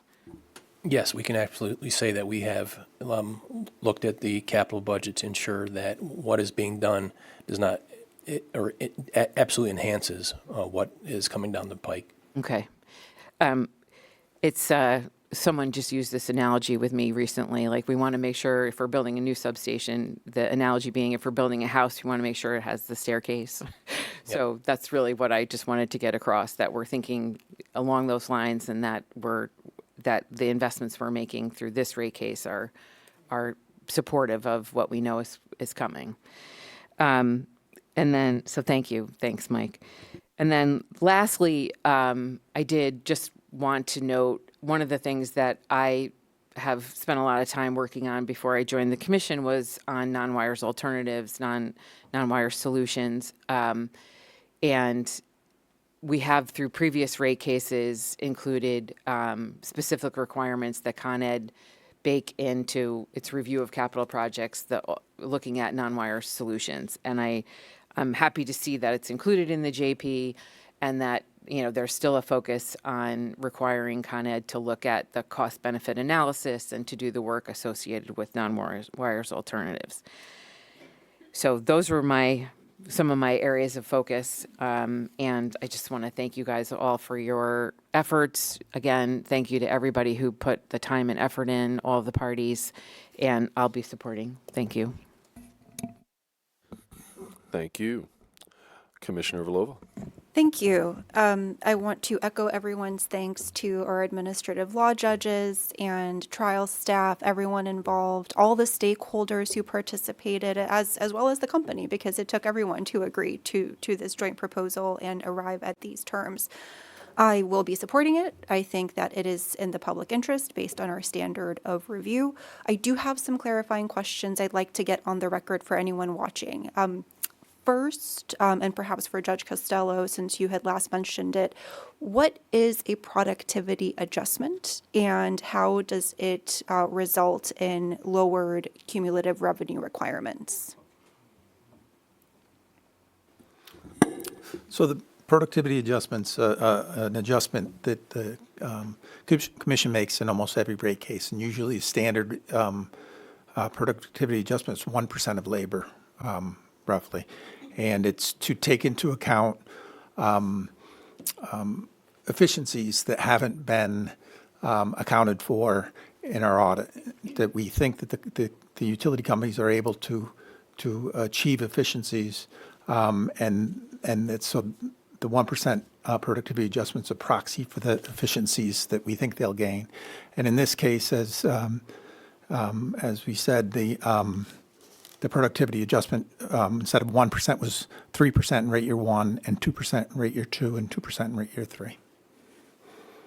Thank you. I think that is an important note, because our role as regulators is to act as or act in place of the marketplace, since utilities are not publicly traded, or since they are regulated monopolies, they don't face the same competition as other companies. And I think elements like the productivity adjustment are important ways to make sure that, as Commissioner Bright has said several times, that they are aligning their programs and services with consumer benefits. My next question is, as a Westchester County resident, I am definitely interested in understanding as much as possible how property taxes in the county compare to property taxes in the city. So this is a clarification and something that's already been asked. I think the presentation and the joint proposal mention a total of $306 million in electric property taxes and $35 million in gas, cumulatively, not split between the city and Westchester. Does that sound right? I think what you're referring to is the property tax cost drivers? Yes. Yes. Correct. Thank you. That's correct. What amount of that total is attributable to Westchester property taxes, or how does it compare to other revenue requirement drivers like the rate of return, for example? So the Westchester property tax increases from current rates to the end of rate year 3 account for about $141 million of increases projected. And the increase of our ROE from where it is currently at 9.25 to what we're proposing in this rate order is approximately 144 million. So they're very comparable, the rate increase in Westchester versus the ROE increases. Thank you. And so if I'm understanding this correctly, these the cost drivers from the property taxes, if I'm doing my math correctly, 306 plus 35 million is 341. Of that 341, 141 is attributable to Westchester County. Am I understanding that correctly? Yes, you are. Okay. So about half. Yeah, thank you. My next question is bigger picture. I would like to pose a hypothetical. A lot of public comments raised requests to hold rates steady, to not have a rate increase. As Commissioner Madroya mentioned earlier, that is not an option for us. If we reject the joint proposal, as I understand it, the company's original request would go into place, correct, for a period of time?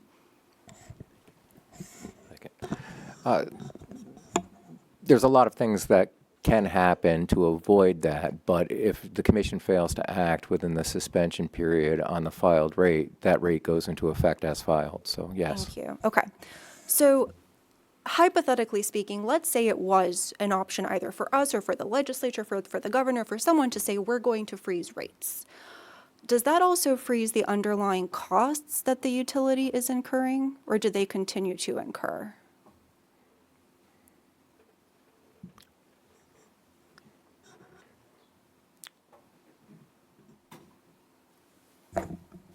No, if we freeze rates, the costs are being frozen, and they're going to incur additional costs, and they're going to continue to make additional investments, and but they probably won't make them as rigorously as what we would hope them to make.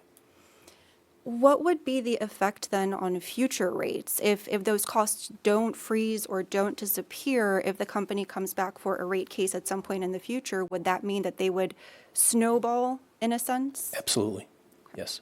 So generally speaking, as a matter of policy, having regular rate cases where utilities can recover their prudently incurred costs is actually an affordability measure. Yes, you can say that, yes. Because it allows us to even out the rate increase as opposed to allowing it to accrue, and to have a much larger sum in the future. Yep. Okay. Yes. Thank you. So, and just for a point of reference, back in the 70s, we'd have rate cases annually, year after year after year, and there wasn't joint proposals. And then I think in the 80s, we started doing the joint proposals, which allowed for a longer period of time. So either in this case, it's a 3-year term that also stabilizes bills and rates, and allows for mitigating risk for the customers and the company. Thank you. My last question is a procedural one. Is it typical to assign a settlement judge in rate cases? I'll take that. The way we've operated up until recently is that a settlement judge was available on request from the parties. It's happened a few times. We're trying an experiment due mostly to the length of time that settlement negotiations have been going on, and some of the feedback we've gotten from some of the smaller parties that they didn't feel like they were being given proper consideration in settlement negotiations. So with the request of the company and a discussion I had with the company prior to them issuing their notice of intent to enter settlement negotiations, I assigned a settlement judge right from the beginning here, given the fact that we're in January, which is January 1st is when the rate year 1 was supposed to start. So we're 1 month over the suspension period allowed by the statute. I think it was a large success, and we are seriously considering doing it as a matter of course for other big utilities that file major rate cases. That is great to hear. I don't recall ever seeing such large reduction from the original rate request in a joint proposal for as long as I've been practicing, which, it's been 13, 14 years at this point. I've lost count. If that is the result of having a settlement judge, I think it's definitely worth exploring, particularly if it gives interveners and staff in the company a greater trust in the outcome, and hopefully also demonstrates to the public, by having so many and such diverse stakeholders sign on, by also giving the public greater confidence that this settlement agreement was intensely scrutinized, and that the results are just and reasonable. So. Right, I think that was borne out by the presentation as well as some of the earlier commissioner comments. That first slide that shows not only the number of parties that signed on to the joint proposal, but those who didn't feel like it was so objectionable that they needed to oppose it, and even some of the comments from those who did oppose it, who actually highlighted provisions of the joint proposal that they thought were favorable for customers. I think that says a lot to the way the settlement process worked in this case. So thank you so much for your comments. Thank you. With that, I will be supporting. Thank you. I'll now do a call for voting. My vote is in favor of the recommendations contained in the draft order as discussed. Commissioner Alisi, how do you vote? I vote yes. Thank you. Commissioner Valesky? Yes. Thank you. Commissioner Bajori? Yes. Thank you. Commissioner Bright? Yes. Thank you. Commissioner Sheehan? Yes. Thank you. Commissioner Vlova? Yes. Thank you. The item is approved and the recommendations are adopted. We will take a 10-minute recess. By my clock, it is 12:35. We'll return at 12:45. Thank you.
Good afternoon, everyone. We'll now proceed to the third and final item on our discussion agenda today.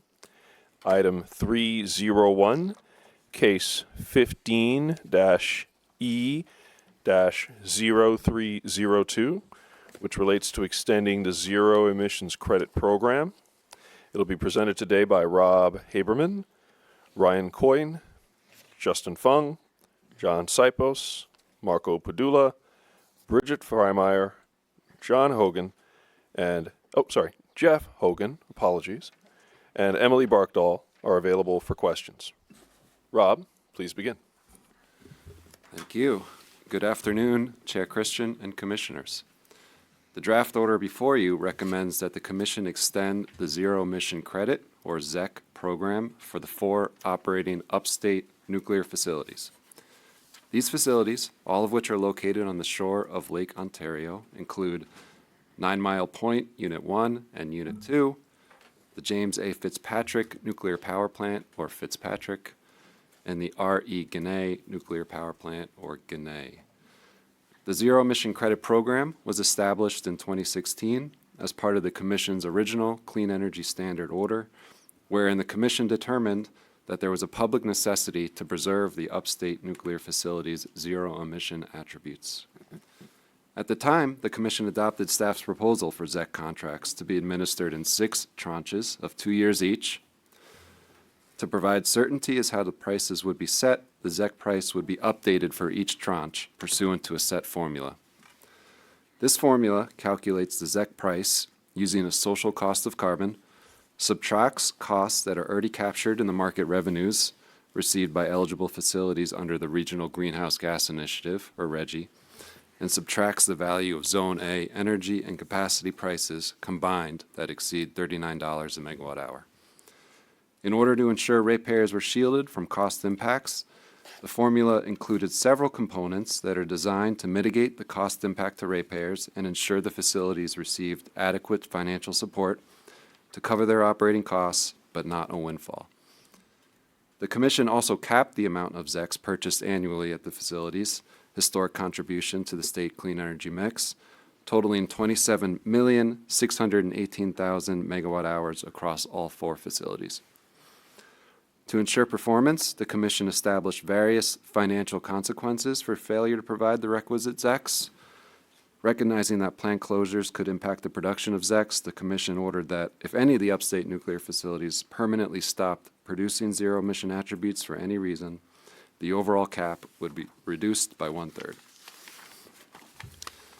The current program, under these requirements, runs through April 2029, when the Nuclear Regulatory Commission's operating licenses for 9 Mile Point Unit 1 and Ginna expire. However, to ensure these facilities can receive new operating licenses in advance of their 2029 expiration, they need to submit an application to the NRC for what's called a subsequent license renewal, which is due no later than March 2026 for 9 Mile Point Unit 1 and June 2026 for Ginna.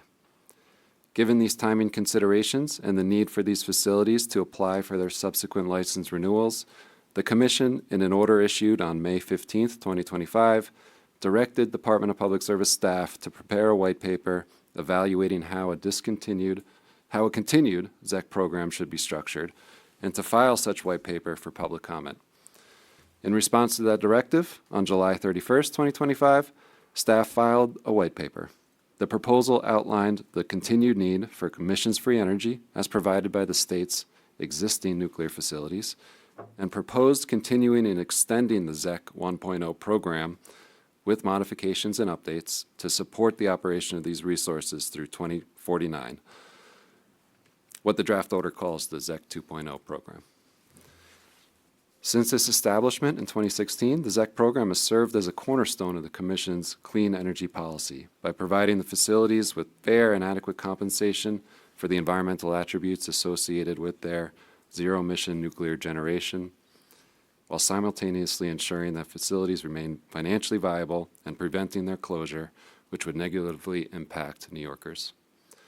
The program has provided between $462 million and $590 million annually to participating facilities, resulting in the avoidance of over 13.7 million metric tons of carbon dioxide per year and delivering a benefit of over 9.5 billion through the end of the program due to the avoidance of carbon emissions alone. Furthermore, the plants have operated above anticipated levels, producing additional zero-emission energy and providing benefits to New Yorkers since the beginning of the ZEC 1.0 program. Put simply, the program has delivered. But the Commission found in 2016 that the benefits of preserving the zero-emission attributes of the upstate nuclear facilities outweighed the costs has proven true since the program's inception and remains true today and into the future. Therefore, the draft order before you proposes the continuation of the existing ZEC program, referred to in the draft order again as ZEC 2.0, for an additional 20 years from 2029 to 2049. This would run during the full renewed operating license period for Ginna and 9 Mile Point 1. The draft order recognizes that while the program would not begin until 2029, there are several reasons to act now. First, the operation of the upstate nuclear facilities will result in the continued avoidance of emissions and contribute to the clean energy goals of the state. The facility's verifiable historic contributions to the clean energy resource mix in the state is undisputed. All four operate at well over 90% capacity factor, typically shutting down only for refueling activities. Second, these facilities provide critical reliability services under growing system constraints from rapid load growth and economic development, an aging generation fleet, and increasing challenges to the timely and cost-effective development of new dispatchable resources. Third, the upstate nuclear facilities continue to require additional financial support beyond what they earn in the energy markets. Constellation, the owner and operator of the facilities, would also benefit from greater financial certainty prior to submitting its subsequent license renewal. For if the renewal is granted, these facilities will be the first in the nation to operate beyond 60 years. And last, the draft order recognizes the need to act on the ZEC program now, as the alternatives to the nuclear facilities are not cost-effective, can't be deployed within the timeframes necessary to replace the loss of this zero-emission resource, and cannot replicate the unique services to the electric grid that nuclear energy provides, including for reliability during lulls of wind and solar generation. In assessing the continuation of the ZEC program, the draft order also considers the land use impacts from replacement resources if the facilities were to retire, the lack of commercialized dispatchable emissions-free resources, or DFRs, to replace the zero-emission attributes of the facilities, the cost of additional increments of renewable energy that are expected to be higher than projected ZEC prices, the economic and jobs benefits that the facilities provide to the state and local host communities, and the benefits of the federal production tax credit that is in place through 2032 that significantly reduces the cost of the program to ratepayers, the significance of which cannot be overstated. As of January 7th, Constellation confirmed that it claimed $162 million in the federal nuclear production tax credit, savings which will flow directly to New York ratepayers in 2026. Regarding state and local jobs and benefits, the retirements of the existing facilities would result in a loss of about 2,000 jobs for employees at the units and additional jobs supported by the plants, along with an estimated $10 billion in cumulative local tax revenues to the communities over a 20-year period. So I'll emphasize here that the draft order proposes a continuation of the ZEC program. Hence, the program only preserves the zero-emission attributes of the current operating facilities. Although many commenters in the proceedings submitted comments regarding new advanced nuclear development, this order exclusively focused on the state's existing nuclear generation fleet in upstate New York. Although most of the other components of the Commission's 2016 Clean Energy Standard Order remain, the draft order does include a few modifications that I'll list here. First, the draft order lays out a new tranche schedule beginning in 2029 with Tranche 7 that acts as a stub period to align the ZEC program with the calendar year administration of the state's other clean energy programs. Thereafter, Tranches 8 through 17 are 2 years each through 2049. Second, the draft order updates a few inputs to the ZEC formula, including the use of an updated social cost of carbon value, inflation estimates, and conversion factor. It also modifies how the basis differential is calculated, proposing to update it every 4 years. Third, given the expected duration of the ZEC 2.0 program, the draft order finds that a periodic review of the program is both reasonable and prudent to ensure that it remains cost-effective in the future and that the Commission appropriately balances ratepayer interests with the need to retain these zero-emission generating facilities for environmental and reliability purposes. The review process, occurring every 4 years beginning in 2033, would include, at a minimum, an analysis of ongoing costs and revenues of each facility eligible to participate in the ZEC 2.0 program, including anticipated capital expenditures needed to continue safely and reliably operating the facilities, the availability of federal and other tax credits, grants, or financing to offset some of the costs with operating the plants, whether and to what extent third-party power purchase agreements provide additional compensation to the zero-emission attributes of the plant's electricity production, a review of the amounts and actual ZEC prices paid to eligible facilities as compared to the maximum ZEC prices calculated for each tranche, and other relevant considerations such as changes to federal or state policy and regulations. Fourth, the draft order directs NYSERDA to submit a proposal detailing how a voluntary sale, ZEC sale mechanism would work. Currently, NYSERDA may only sell ZECs that it purchases from eligible nuclear facilities to the obligated load-serving entities. Each load-serving entity is required to purchase ZECs from NYSERDA based on its proportionate share of statewide electric load. A voluntary sale mechanism could directly reduce program costs to ratepayers. And lastly, the draft order provides the estimated monthly bill impacts for residential, commercial, and industrial customers. The forecasted cost to the typical residential customer over the entire ZEC 2.0 program period is $2.80 a month. And it's worth noting that this amount is only reflective of the estimated costs that ratepayers would pay for the extension of this program and does not reflect any costs that would be incurred by ratepayers should these facilities retire. In the draft order, staff did classify the maximum ZEC prices in each tranche during the course of the ZEC 2.0 proposal, identifying a maximum cost of the program to ratepayers of $33.4 billion, or just over $1.6 billion per year. However, importantly, this amount is not the estimated cost of the program, and actual ZEC prices will likely be significantly lower, as forecasted market revenues are almost certain to exceed $39 a megawatt hour over the 2029 to 2049 period. Staff estimates that the actual costs of the ZECs will be approximately half the maximum amount on average, because forecasted energy and capacity revenues will result in downward ZEC price adjustments, which, as the draft order describes, have occurred in the current ZEC program. For example, for Tranche 4, which ended in March 2025, the downward adjustment resulted in a $150 million decrease to the cost of the ZEC 1.0 program.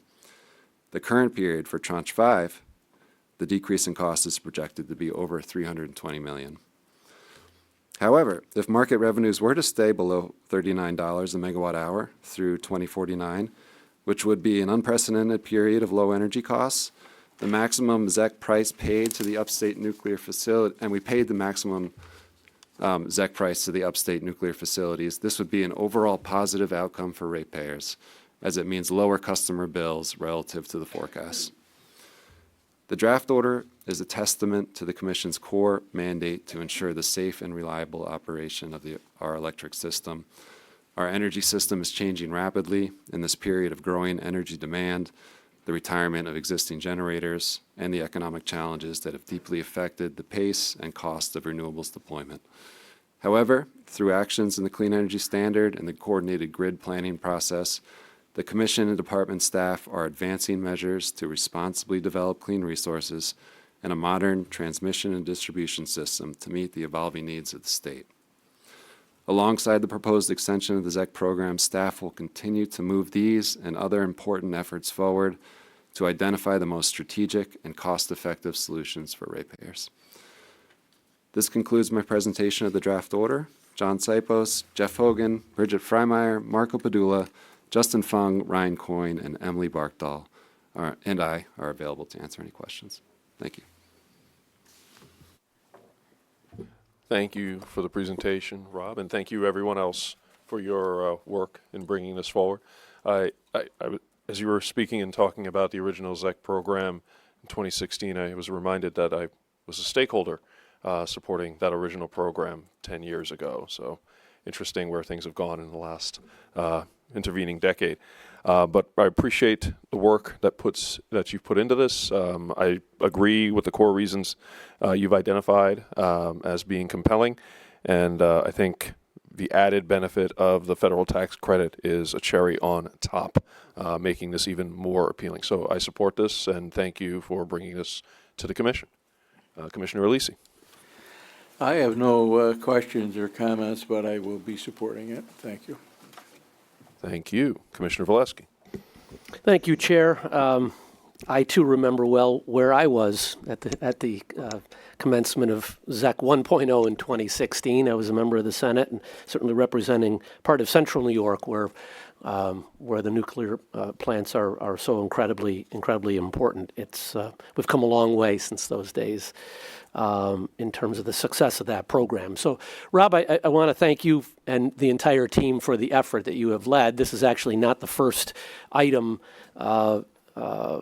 regarding ZEC 2.0 that has come before us. We've considered the draft environmental impact statement a couple of months ago on the consent agenda. So much has happened since the white paper was developed a number of months ago. So I know you've put a lot of time and effort into this, and you've addressed in your presentation a lot of the questions that I would have had. So thank you for clarifying why we're doing this now. Even though 1.0 doesn't expire until 2029, it's clearly directly related to the two anticipated license extensions that will be coming up in a matter of months, I have no doubt. Thank you for also clarifying. I know there may have been and may still be some confusion as to whether this has anything to do with all of the conversations from the governor's office, from other state agencies about advanced nuclear, new nuclear, the work that the Power Authority has already begun in terms of solicitations for interested host communities. And thank you for clarifying the fact that this has nothing to do with that. This applies to the 4 existing upstate nuclear plants as you have indicated. So thank you for that. I think what I would like to do is just, and thank you also, I'll pick up on one of the comments that you have made in your presentation. You said the draft order is a testament to the Commission's core mandate to ensure the safe and reliable operation of our electric system. I couldn't agree more. We have done, this Commission and the agency, we've done a lot around reliability in recent sessions, and we'll continue to do so. From my perspective, none may be as important as this. This is literally that important. And in reading the draft order and a large collection of comments that came in around this proposal, both for and against, and I can relate to many of them. I know there's a tremendous economic impact that these plants have in upstate New York. And counties have weighed in, and labor unions have weighed in, and environmental organizations have weighed in. But I'm just going to take about a minute or a minute and a half to read into the record, Rob, your summary. It's in Appendix B of what I think is probably the most important of all of the important comments that were submitted. And it reads as follows. The New York Independent System Operator strongly agrees with staff's proposal and contends that the existing fleet of 4 nuclear generation resources must remain operational to avoid resource adequacy shortfalls and other electric system reliability issues. The NYISO notes that the electric grid is at an inflection point, driven by the convergence of 3 structural trends: the aging of the existing generation fleet, the rapid growth of large loads, and the increasing difficulty of developing new dispatchable resources. The issue is not simply one of quantity of capacity, but also of quality, timing, and location of those resources' ability to serve load. The NYISO asserts that existing nuclear generation resources provide reliable, continuous, and predictable electricity. The ISO highlights the importance of maintaining the existing fleet of nuclear generation resources as contemplated in the proposal and discussed in the draft New York State Energy Plan. The NYISO notes that nuclear resources are a critical component of fuel diversity and fuel security in New York, as nuclear generation provides more than 1/5 of the annual electricity produced in New York. The NYISO also states that reliability margins are eroding as traditional fossil fuel-based generation deactivates in response to decarbonization goals and tighter emissions regulations without comparable replacement resources coming online. Large energy-intensive economic development projects are driving up demand for electricity. The NYISO asserts that the critical step to maintaining electric system reliability is to retain the 4 existing nuclear power reactors currently operating in upstate New York. The NYISO asserts that nuclear generators provide reliable, continuous, predictable, emissions-free supply and must remain online to maintain electric system reliability. The 4 nuclear generators in upstate New York account for 9% of total statewide installed capacity, with a combined nameplate capability of over 3,500 megawatts, and supplied 21% of the energy produced in the state in 2024. The NYISO contends that in the event that licenses are not renewed for these nuclear resources, reliability margin deficiencies would be expected within 1 year of the loss of these resources.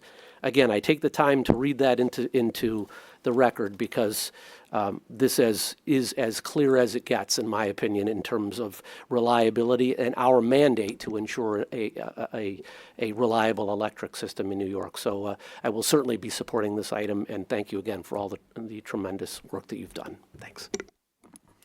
Thank you. Commissioner Majori. Thank you. Thank you for the presentation. It was very clear. I do have a few questions. We established that the ZEC 1 program was created in 2016, so it's fair to say that's not as a result of the CLCPA, which was passed in 2019. That's correct. Okay. If we don't approve this measure today, will the market sustain the viability of the 4 nuclear plants in question? No, Commissioner, we do not believe that the markets will, over the long term, sustain the viability based on the review that we've done. Okay. Commissioner Valesky mentioned 9%. Is that the percentage of New York State's electricity that's generated by these plants? So as of the 2025 NYISO Gold Book, the nuclear facilities generated about 20.6% of the statewide New York control area generation. 20.6%. Okay.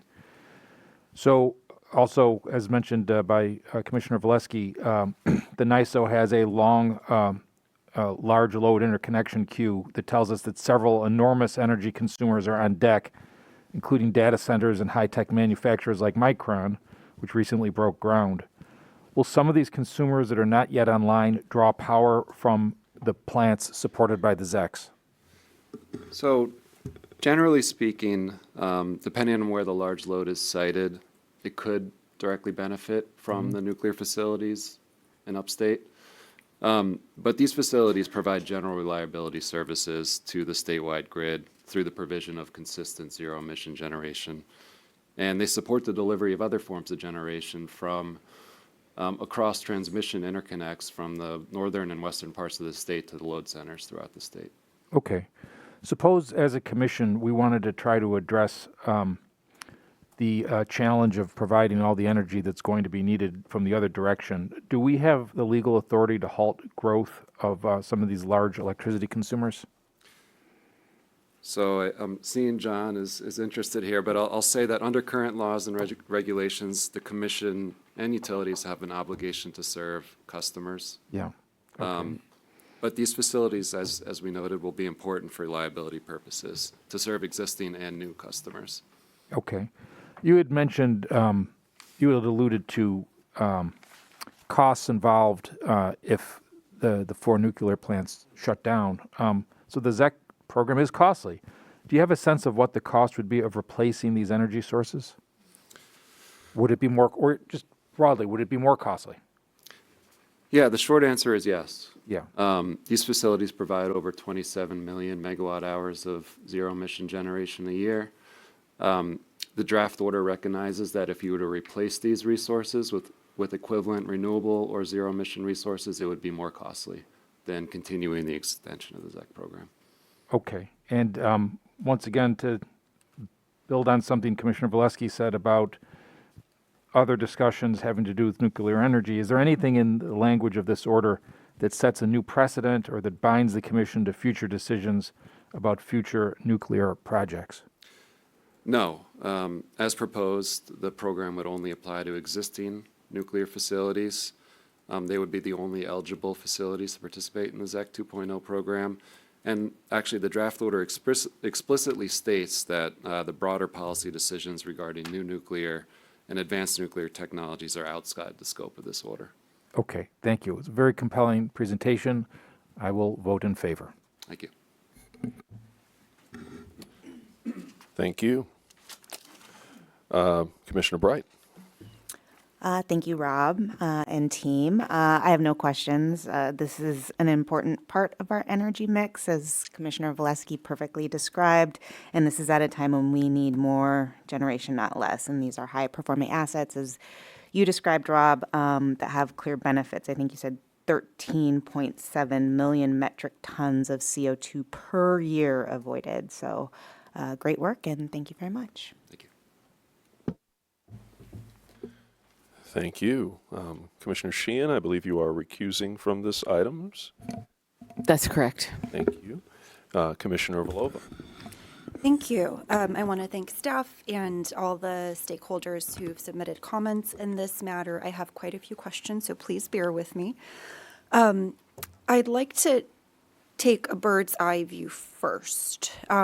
What would be the impact on New York or New York policy if the ZEC program were not extended, if these facilities ceased operations today? I understand that the literal immediate potentially impact would be that the facilities may no longer be able to compete in the marketplace and would have to shut down, but why do we care about that? Well, it's a good question, Commissioner, and I would respond that New York State is operating with very thin reliability margins, both downstate, as you've heard in the past commission session, but also upstate. The loss of these resources would require replacement resources to come online within a very quick period of time in some instances for the facilities that would retire first. So the policy decisions that would sort of necessitate those replacement resources would be difficult ones to make. Based on what could be built in what time frame and how much we can build in that time frame and what other sort of trade-offs you have to make in terms of that. Thank you. I think that is a really important point, and Commissioner Valesky mentioned reliability as being a huge impetus for keeping the plants in service. For clarification, for the record, just so everyone understands the purpose of the program, the explicit purpose of the program, as I understand it, is to preserve the zero emissions attributes, the environmental attributes of the plants, and things like the reliability benefits, the workforce benefits, allowing communities to continue receiving payments in lieu of taxes or other tax benefits. Those are, in a sense, ancillary, even though they're big and they're very important. The primary purpose is to preserve the zero emissions attributes. Is that a fair characterization? That's correct. So another thing that we care about then, as I see it, apart from the reliability, is under the CLCPA, we have very ambitious greenhouse gas emissions goals, and in the absence of these units, our baseline of zero emissions resources would significantly drop. And I think the order already expresses this, but I want to make sure we get it on the record. Correct me if I'm wrong, we don't have other cost-effective zero emissions resources we could deploy to fill the gap that would occur if any one of the plants or all of them close down, correct? Yeah, the draft order recognizes that what are called dispatchable emissions-free resources that could replace the attributes of these types of facilities are not fully commercialized or deployed at scale yet in New York State. Would it be fair And Commissioner, if I could just add on that, to your question, if one were to take a switch and turn off these 4 units and lose their, 3,500 megawatt capacity, there's not another switch to put on for zero emission electric generation at that scale. So that is from a greenhouse gas, from an air emissions perspective, from the environmental attributes that you referenced in your previous question, there is a gap. There is a vacuum that would not be filled. There are not 3,500 megawatts of other electric generation just waiting to essentially pick up the baton here. Thank you. And what about demand side resources, energy storage apart from generation? Could they fill that gap right now? No, I'll look at Marco too here, but I don't believe they could, although the commission and staff are interested in pursuing those to the maximum extent possible, and we have ongoing proceedings to do just that.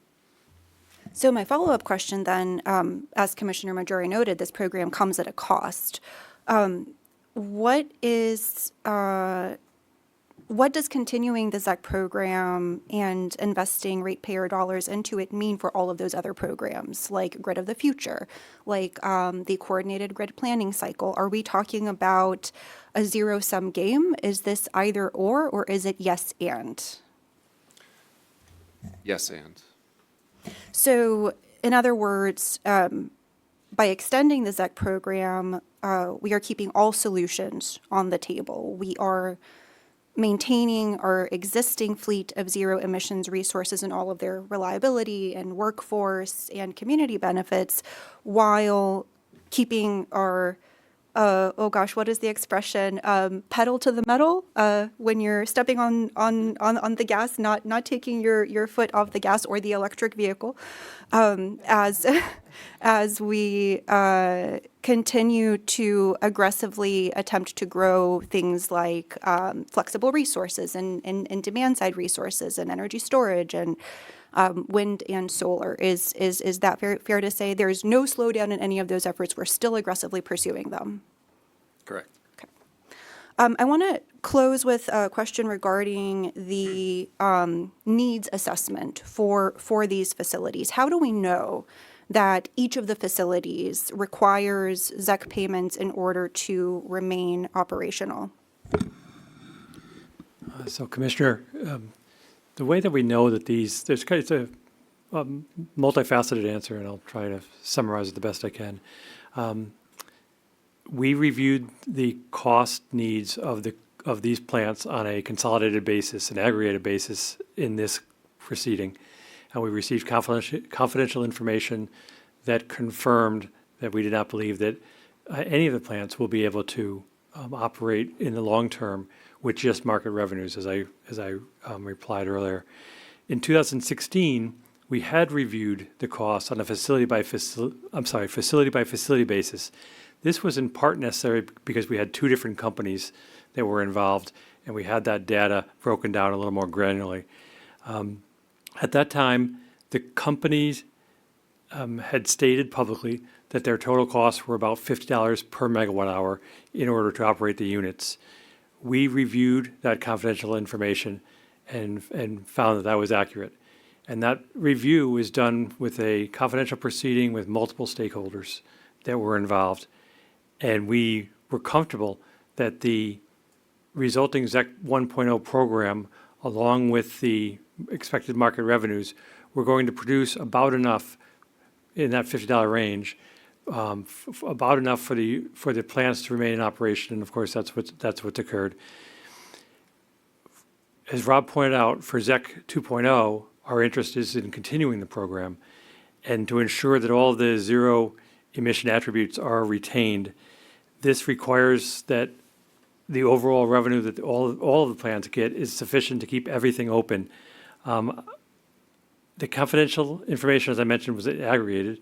That is in part because of the nature of the cost, which involve a lot of shared services between the plants. In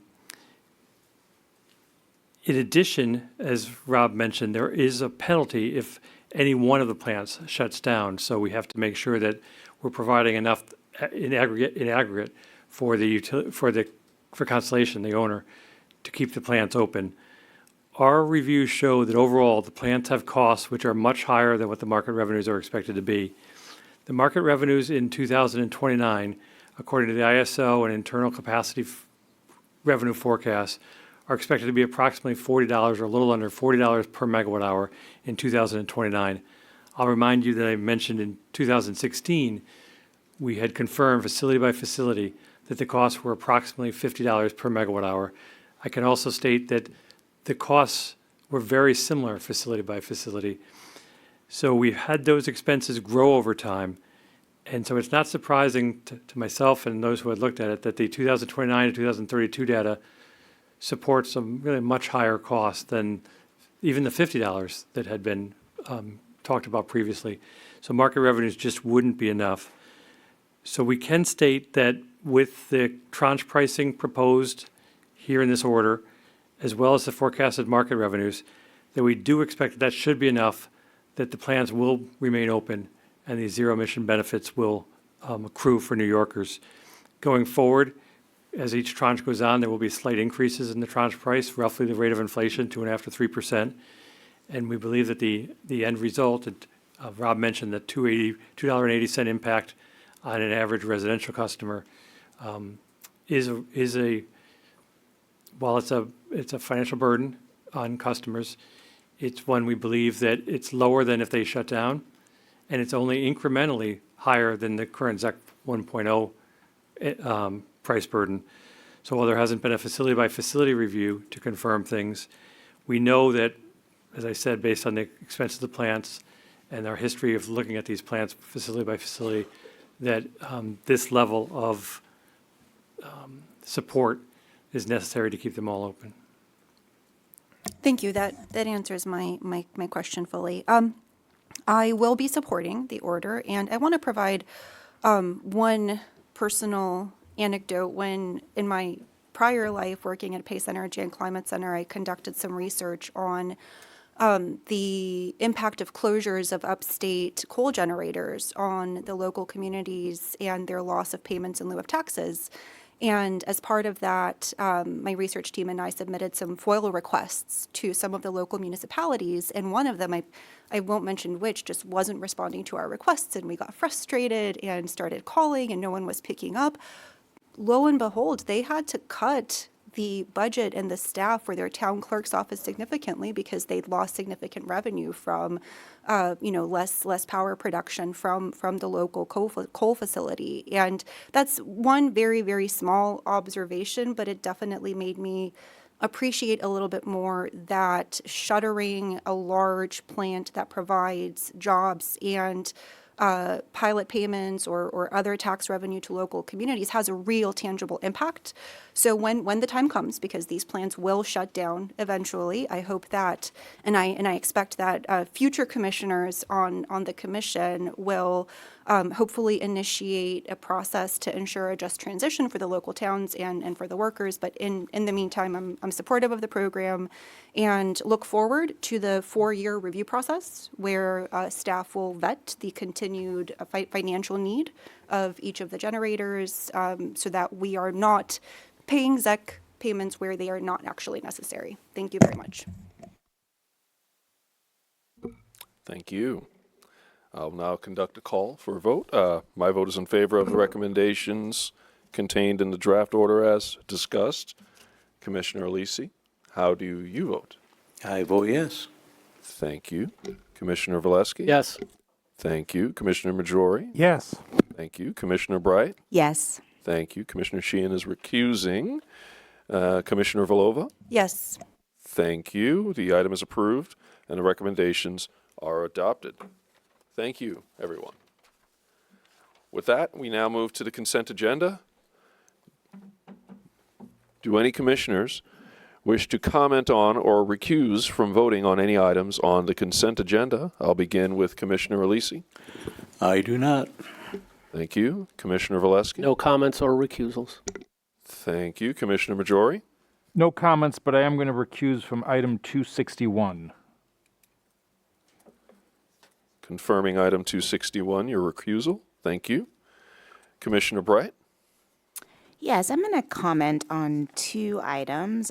First, item 262, the New York Green Bank. I wanted to express my appreciation for this item and an appreciation for the progress and the petition submitted by NYSERDA, but also staff's work to make adjustments and modifications, which made a ton of sense to me, especially considering the need for market transformation in buildings and affordable and market rate multifamily housing, as well as our need to transform markets within disadvantaged communities and for low and moderate income households. So as always, thanks to Chris Cole and Marco, who I didn't know I would see today, but Marco Padula in the back there, and the entire Markets and Innovations team. I also wanted to comment on item 375, the interconnection queue management item. If this is approved today, the commission will be taking action to maximize tax credits for the benefit of ratepayers, which I fully support. I also want to recognize the stakeholder comments asking the commission to solve some of the issues DER developers are seeing with the interconnection, and I recognize that this is happening in separate proceedings. That said, hopefully it's possible that some of the structures we're putting in place here might inform improvements for the future, especially considering the ongoing work and discussions in the interconnection technical working group, which informed the staff's proposal and the interconnection policy working group. I think there may be some standard things within the DER interconnection process that could potentially be improved, particularly around harnessing the power that is already in our interconnection queues in order to lower, defer, or avoid the costs utilities face with traditional transmission or distribution system infrastructure expenditures. And there is, of course, as we've talked about today multiple times, the continued need for equipment and materials, infrastructure ages, and we as ratepayers pay for updating that infrastructure. The chairman and Commissioner Alisi, mentioned also, updating poles and wires, substations, and work being done on underground equipment, things that not only keep the lights on, but that we need in order to maintain a system that we rely on every day and almost don't even recognize how much we rely on it until it fails. And I understand that there's a need and a cost to maintaining a safe, reliable system. It also seems like there could be things we might be able to do so that it doesn't cost as much for utilities, or where constraints and bottlenecks can be eased. And this avoided cost would end up benefiting all New York ratepayers, regardless of if you're upstate or downstate, since, for instance, the more solar and storage that come online, the less strain the grid might see as we continue to experience load growth, since DERs can provide energy at or near where it is actually being consumed.